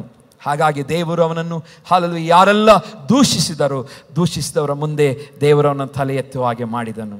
ಹಲ್ಲೆಲೂಯಾ, ತಲೆ ಎತ್ತಿ ನಡೆದನು. ಹಲ್ಲೆಲೂಯಾ, ಅವನು ಹೇಳ್ತಾನೆ, ಹೆದರಬೇಡಿರಿ, ನಾನೇನು ದೇವರ ಪ್ರತಿನಿಧಿಯೇ, ನೀವಂತೂ ನನಗೆ ಕೇಡಾಗಬೇಕೆಂದು ಎಣಿಸಿದ್ದೀರಿ, ಆದರೆ ದೇವರು ಮೇಲಾಗಬೇಕೆಂದು ಸಂಕಲ್ಪಿಸಿದನು ಎಂಬುದಾಗಿ 50ನೇ ಆದಿಕಾಂಡ 50:19 ಬರೆಯಲ್ಪಟ್ಟಿದೆ. ಹಲ್ಲೆಲೂಯಾ, ನೀವಂತೂ ಅವನು ಹೇಳ್ತಾ ಇದ್ದಾನೆ, ನೀವಂತೂ ಕೇಡಾಗಬೇಕೆಂಬುದಾಗಿ ಬಯಸಿದ್ದೀರಿ, ಆದರೆ ದೇವರು ಮೇಲಾಗಬೇಕೆಂದು ಸಂಕಲ್ಪಿಸಿದನು. ಹಲ್ಲೆಲೂಯಾ, ಇವತ್ತು ನಮಗೆ ಕೇಡಾಗಬೇಕೆಂಬುದಾಗಿ ಯಾರೇ ಬಯಸಿದರು, ಒಂದು ನೆನಪಿಟ್ಕೊಳ್ಳಿ, ದೇವರು ಮೇಲಾಗಬೇಕೆಂಬುದಾಗಿ ಬಯಸುವವನಾಗಿದ್ದಾನೆ. ಹಲ್ಲೆಲೂಯಾ, ನಿಮ್ಮ ಪ್ರತಿಯೊಂದು ಜೀವಿತಗಳಲ್ಲಿ, ನಿಮ್ಮ ಕೆಲಸವಾಗಿರೋ, ಬಿಸ್ನೆಸ್ ಆಗಿರ್ಬೋದು, ಎಲ್ಲದರಲ್ಲಿಯೂ ನಿಮಗೆ ಅಡ್ಡಿ ಬರುವಂಥ ಯಾರೇ ಆಗಿರಲಿ, ಇವತ್ತು ದೇವರು ನಿಮ್ಮನ್ನು ಮೇಲೆ ತರಬೇಕೆಂಬುದಾಗಿ ಬಯಸುವವನಾಗಿದ್ದಾನೆ. ಅವರ ಮುಂದೆ ದೇವರು ನಿಮ್ಮ ತಲೆ ಎತ್ತುವವನಾಗಿದ್ದಾನೆ. ಪ್ರಿಯರೇ, ಮೊರ್ದೆಕಾಯಿ ನಮಗೆ ಗೊತ್ತಿದೆ. ಹಲ್ಲೆಲೂಯಾ, ಎಸ್ತೇರಳ ಬಹಳ ಪ್ರೀತಿಯ ಅಧಿಕಾರಿಯಾಗಿರ್ತಾನೆ. ಆ ಮೊರ್ದೆಕಾಯಿ ಏನು ಮಾಡ್ತಾನೆ? ದೇವರು ಮೊರ್ದೆಕಾಯಿಯನ್ನು ಇಸ್ರಾಯೇಲರನ್ನು ಕಾಪಾಡೋದಕ್ಕೋಸ್ಕರ ದೇವರು ಉಪಯೋಗಿಸ್ತಾನೆ. ಒಬ್ಬ ನಾರ್ಮಲ್ ವ್ಯಕ್ತಿ, ಏನು ಅರ್ಹತೆ ಇಲ್ಲ ಅವನಿಗೆ, ಆದರೆ ದೇವರು ಮೊರ್ದೆಕಾಯಿಯನ್ನು ಉಪಯೋಗಿಸಿ ಇಡೀ ಇಸ್ರಾಯೇಲರು ಸಾಯಿಸಬೇಕೆಂಬುದಾಗಿ ರಾಜಾಜ್ಞೆ ಹೊರಡಿದಾಗಲೂ ಸಹ ಮೊರ್ದೆಕಾಯಿ ಮುಖಾಂತರ ದೇವರು ಇಡೀ ಇಸ್ರಾಯೇಲ್ ಜನರನ್ನು ರಕ್ಷಿಸಲು ದೇವರು ಉಪಯೋಗಿಸುತ್ತಾನೆ. ಪ್ರಿಯರೇ, ಇವತ್ತು ಹಲ್ಲೆಲೂಯಾ ನಿಮ್ಮನ್ನು ದೇವರಿಟ್ಟದ್ದು ಇಂಥ ಕೆಲಸಗಳನ್ನು ಮಾಡೋದಕ್ಕೋಸ್ಕರ, ಹಲ್ಲೆಲೂಯಾ ರಕ್ಷಿಸೋದಕ್ಕೋಸ್ಕರ, ಜನರನ್ನು ಕಾಪಾಡೋದಕ್ಕೋಸ್ಕರ. ಅವರು ಹಾದು ಹೋಗುತ್ತಿರುವಂಥ ಮಾರ್ಗ ಸರಿ ಇಲ್ಲ, ನಮಗೆ ಗೊತ್ತಿದೆ. ಅವರನ್ನು ಆ ಮಾರ್ಗದಿಂದ ತಪ್ಪಿಸೋದಕ್ಕೋಸ್ಕರ ದೇವರು ನನ್ನನ್ನು ಮತ್ತು ನಿಮ್ಮನ್ನು ಮೊರ್ದೆಕಾಯಿಯಾಗಿ ಉಪಯೋಗಿಸಬೇಕೆಂಬುದಾಗಿ ದೇವರು ಬಯಸ್ತಾನೆ. ಅನನೀಯ ನಮಗೆ ಗೊತ್ತಿದೆ. ಅನನೀಯ ಸಫರ್ ಎಲ್ಲ ಪೌಲನ ಚರಿತ್ರೆಯಲ್ಲಿ ಓದುವಾಗ ಅಲ್ಲಿ ಬರುವಂಥ ಅನನೀಯನು, ಅವನೊಬ್ಬ ಲೇಮರ್ ಪರ್ಸನ್, ನಿಮ್ಮ ಹಾಗೆ ನನ್ನ ಹಾಗೆ ಒಬ್ಬ ನಾರ್ಮಲ್ ಆದಂಥ ವ್ಯಕ್ತಿ, ಲೇ ಪರ್ಸನ್ ಆಗಿದ್ದನು, ಲೇ ಮ್ಯಾನ್ ಆಗಿದ್ದನು. ಅವನು ಪೌಲನ ರಕ್ಷಣೆಗೆ ಒಂದು ದೊಡ್ಡ ಹಲ್ಲೆಲೂಯಾ ಉಪಕರಣವಾಗಿ ದೇವರು ಉಪಯೋಗಿಸಿಕೊಂಡನು. ಅವನು ಪ್ರಾರ್ಥನೆ ಮಾಡುವಾಗ ಯಾರಿಗೆ ಕಣ್ಣು ಬಂತು? ಪೌಲನಿಗೆ ಕಣ್ಣುಗಳು ಬರುತ್ತದೆ. ಅವನು ಸೌಲನಾಗಿರ್ತಾನೆ. ಸೌಲನಿದ್ದಾಗ ಪೌಲನು ಹಲ್ಲೆಲೂಯಾ ಕಣ್ಣುಗಳು ಕುರುಡಾಗುತ್ತದೆ. ಕಣ್ಣುಗಳು ಕುರುದಾಗ ದೇವರು ಯಾರನ್ನು ಉಪಯೋಗಿಸ್ತಾನೆ? ಅನನೀಯನನ್ನು ಉಪಯೋಗಿಸುತ್ತಾನೆ. ಒಬ್ಬ ಸಾಧಾರಣ ವ್ಯಕ್ತಿಯನ್ನು. ಇವತ್ತು ನೀವು ಸಾಧಾರಣ ಎಂಬುದಾಗಿ ಯೋಚಿಸುತ್ತಿದ್ದರೆ ಸಾಧಾರಣರನ್ನೇ ದೇವರು ಉಪಯೋಗಿಸ್ತಾನೆ. ಪೌಲನ ಬಗ್ಗೆ ನಾವು ನೋಡ್ತೇವೆ.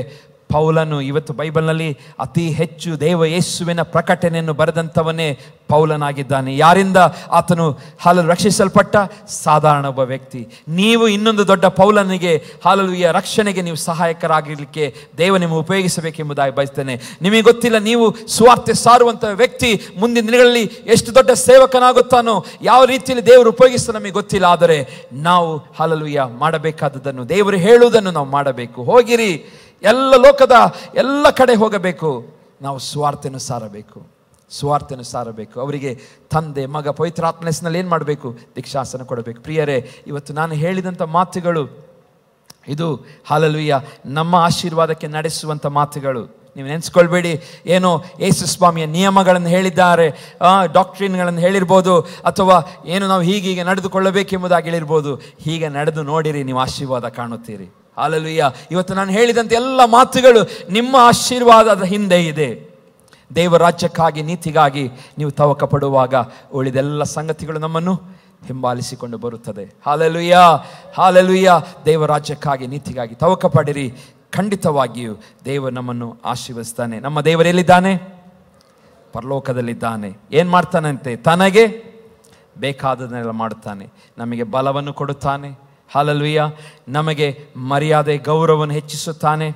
ಹಾಲೆಲೂಯ. ಮತ್ತು ನಮಗೇನು ಮಾಡ್ತಾನೆ? ನಮಗೆ ದೇವರ ಚಿತ್ತದಂತೆ ನಡೆದುಕೊಳ್ಳುವ ಹಾಗೆ ದೇವರು ಸಹಾಯವನ್ನು ಮಾಡುತ್ತಾನೆ. ಹಾಲೆಲೂಯ. ತನಗೆ ಬೇಕಾದವರನ್ನು ಆರಿಸಿಕೊಳ್ಳುತ್ತಾನೆ. ಅದು ನಾವೇ. ನಮ್ಮನ್ನು ಆರಿಸಿಕೊಂಡಿದ್ದಾನೆ. ನೀವು ಎಂದಿಗೂ ಈ ದೇವರು ಆರಿಸಿಕೊಂಡಂಥ ಈ ಹಾಲೆಲೂಯ ಸಿಸ್ಟಮಿಂದ ಹೊರಗೆ ಹೋಗಬೇಡಿರಿ. ಹಾಲೆಲೂಯ. ನಿಮ್ಮನ್ನು ಆರಿಸಿಕೊಂಡಿದ್ದಾನೆ. ಅದರ ಹಿಂದೆ ಅದನ್ನು ಒಂದು ಕ್ಷಣವೂ ಆ ಲೋಟನ ಹೆಂಡತಿಯಾಗಿ ಹಿಂದೆ ತಿರುಗಿ ನೋಡಬೇಡಿರಿ. ಹಾಲೆಲೂಯ. ಲೋಟನ ಹೆಂಡತಿಯಾಗಿ ಹಿಂದೆ ತಿರುಗಿ ನೋಡಬೇಡಿರಿ. ಕಳೆದುಕೊಳ್ಳುತ್ತೀರಿ, ಇದ್ದದ್ದು ಸಹ ನಾಶವಾಗಿ ಹೋಗುತ್ತೀರಿ. ಯಾಕೆಂದರೆ ದೇವರು ನಮಗೆ ಒಂದು ಏನಾದರೂ ಹೇಳಿದರೆ ಅದರ ಹಿಂದೆ ಉದ್ದೇಶ ತನಗೆ ಬೇಕಾದ ಆರಿಸಿಕೊಳ್ಳುತ್ತಾನೆ. ಹಾಲೆಲೂಯ. ತನಗೋಸ್ಕರ ತನ್ನ ಇಷ್ಟದಂತೆ ದೇವರು ಏನು ಮಾಡ್ತಾನೆ? ಒಬ್ಬೊಬ್ಬರನ್ನು ಉಪಯೋಗಿಸುತ್ತಾನೆ. ಬೈಬಲ್ ಕೆಲವು ಹೆಸರುಗಳನ್ನು ನಾನು ಹೇಳಿದೆ. ಯೋನನನ್ನು, ಮೋಶೆಯನಾಗಿರ್ಬೋದು, ನೆಹೆಮಿಯನಾಗಿರ್ಬೋದು, ಹಾಲೆಲೂಯ, ಹಾಗೆ ದಾವಿದನಾಗಿರ್ಬೋದು, ಹೀಗೆ ದಾನಿಯೇಲನಾಗಿರ್ಬೋದು. ಹೀಗೆ ದೇವರು ಉಪಯೋಗಿಸಿಕೊಂಡನು. ಯಾಕೆ? ಆತನು ಹಾಲೆಲೂಯ ತನಗೆ ಬೇಕಾದಂಥ ಕಾರ್ಯವನ್ನು ಭೂಮಿಯಲ್ಲಿ ಮಾಡೋದಕ್ಕೋಸ್ಕರ ಅವನನ್ನು ಉಪಯೋಗಿಸಿಕೊಂಡನು. ನಿಮ್ಮನ್ನು ಉಪಯೋಗಿಸಿಕೊಳ್ಳಲು ಆತನು ಇಷ್ಟಪಡುತ್ತಾ ಇದ್ದಾನೆ. ನೀವು ಆತನಿಗೆ ಉಪಯೋಗಿಸಿಕೊಡಿರಿ. ನಿಮ್ಮ ಹಣ, ಆಸ್ತಿ, ಐಶ್ವರ್ಯ ಯಾವುದು ಸಹ ದೇವರ ಎಣಿಕೆಯಲ್ಲಿ ಅದೇನು ಪ್ರಾಧಾನ್ಯತೆ ಇಲ್ಲ, ದೊಡ್ಡದಲ್ಲ. ಮನುಷ್ಯನೇ ದೇವರ ಮುಂದೆ ದಾನಿಯೇಲ ಹೇಳ್ತಾನೆ, ಅವರೇನಲ್ಲ, ಯಾವುದಕ್ಕೂ ಏನಲ್ಲ, ಮಾನ್ಯ ಹೊಂದಿದವರಲ್ಲ ಎಂಬುದಾಗಿ ದಾನಿಯೇಲ ಹೇಳ್ತಾನೆ. ಅದಕ್ಕೆ ವ್ಯಾಲ್ಯೂ ಇಲ್ಲ ಎಂಬುದಾಗಿ ದೇವರ ಎಣಿಕೆಯಲ್ಲಿ ಅವರು ವ್ಯಾಲ್ಯೂ ಇಲ್ಲದವರು ಎಂಬುದಾಗಿ ಮನುಷ್ಯನು ಎಂಬುದಾಗಿ ದಾನಿಯೇಲನು ಹೇಳ್ತಾನೆ. ಹಾಗಾದರೆ ನಾವು ಏನೋ ಸೂಟು ಬೂಟ್ ಹಾಕಿದ ತಕ್ಷಣ ನಾವೇನಾಗೋದಿಲ್ಲ, ದೊಡ್ಡ ಜನರಾಗೋದಿಲ್ಲ. ಒಂದು ವೇಳೆ ಮನುಷ್ಯರ ಮುಂದೆ ಕಾಣಬಹುದು, ಆದರೆ ದೇವರ ಮುಂದೆ ಒಳಗಿನ ಇನ್ನರ್ ಶೃಂಗಾರ, ಒಳಗಿನ ಬ್ಯೂಟಿ ಇಟ್ಸ್ ವೆರಿ ಇಂಪಾರ್ಟೆಂಟ್. ದೇವರಿಗೆ ಅದು ಬಹಳ ಪ್ರಾಮುಖ್ಯವಾದದ್ದು. ಅದರಂತೆ ನಾವು ಜೀವಿಸೋಣ. ಹಾಲೆಲೂಯ. ಮೀಕ 6:8 ಲಾಸ್ಟಿಗೆ ಅದೇ ಕಡೆಯ ವಚನ. ಮನುಷ್ಯರೇ, ಒಳ್ಳೆಯದು ಇಂಥದ್ದೇ ಎಂದು ಯೆಹೋವನು ನಿಮಗೆ ತೋರಿಸಿದ್ದಾನಷ್ಟೇ. ಮನುಷ್ಯರೇ, ಒಳ್ಳೆಯದು ಇಂಥದ್ದೇ ಎಂದು ಯೆಹೋವನು ನಿನಗೆ ತೋರಿಸಿದ್ದಾನಷ್ಟೇ. ನ್ಯಾಯವನ್ನು ಆಚರಿಸುವುದು, ಕರುಣೆಯಲ್ಲಿ ಆಸಕ್ತನಾಗಿರುವುದು, ನಿನ್ನ ದೇವರಿಗೆ ನಮ್ರವಾಗಿ ನಡೆದುಕೊಳ್ಳುವುದು, ಇಷ್ಟನ್ನೇ ಹೊರತು ಯೆಹೋವನು ನಿನ್ನಿಂದ ಏನನ್ನು ಅಪೇಕ್ಷಿಸುವುದಿಲ್ಲ. ಹಾಲೆಲೂಯ. ಹಾಲೆಲೂಯ. ಏನು ಓದಿದೆವು? ನ್ಯಾಯವನ್ನು ಆಚರಿಸುವಂಥದ್ದು, ಕರುಣೆಯಲ್ಲಿ ಆಸಕ್ತನಾಗಿರುವುದು, ನಿನ್ನ ದೇವರಿಗೆ ನಮ್ರವಾಗಿ ನಡೆದುಕೊಳ್ಳುವುದು, ಇಷ್ಟನ್ನೇ ಹೊರತು ಯೆಹೋವನು ನಿನ್ನಿಂದ ಇನ್ನೇನನ್ನು ಅಪೇಕ್ಷಿಸುವುದಿಲ್ಲ.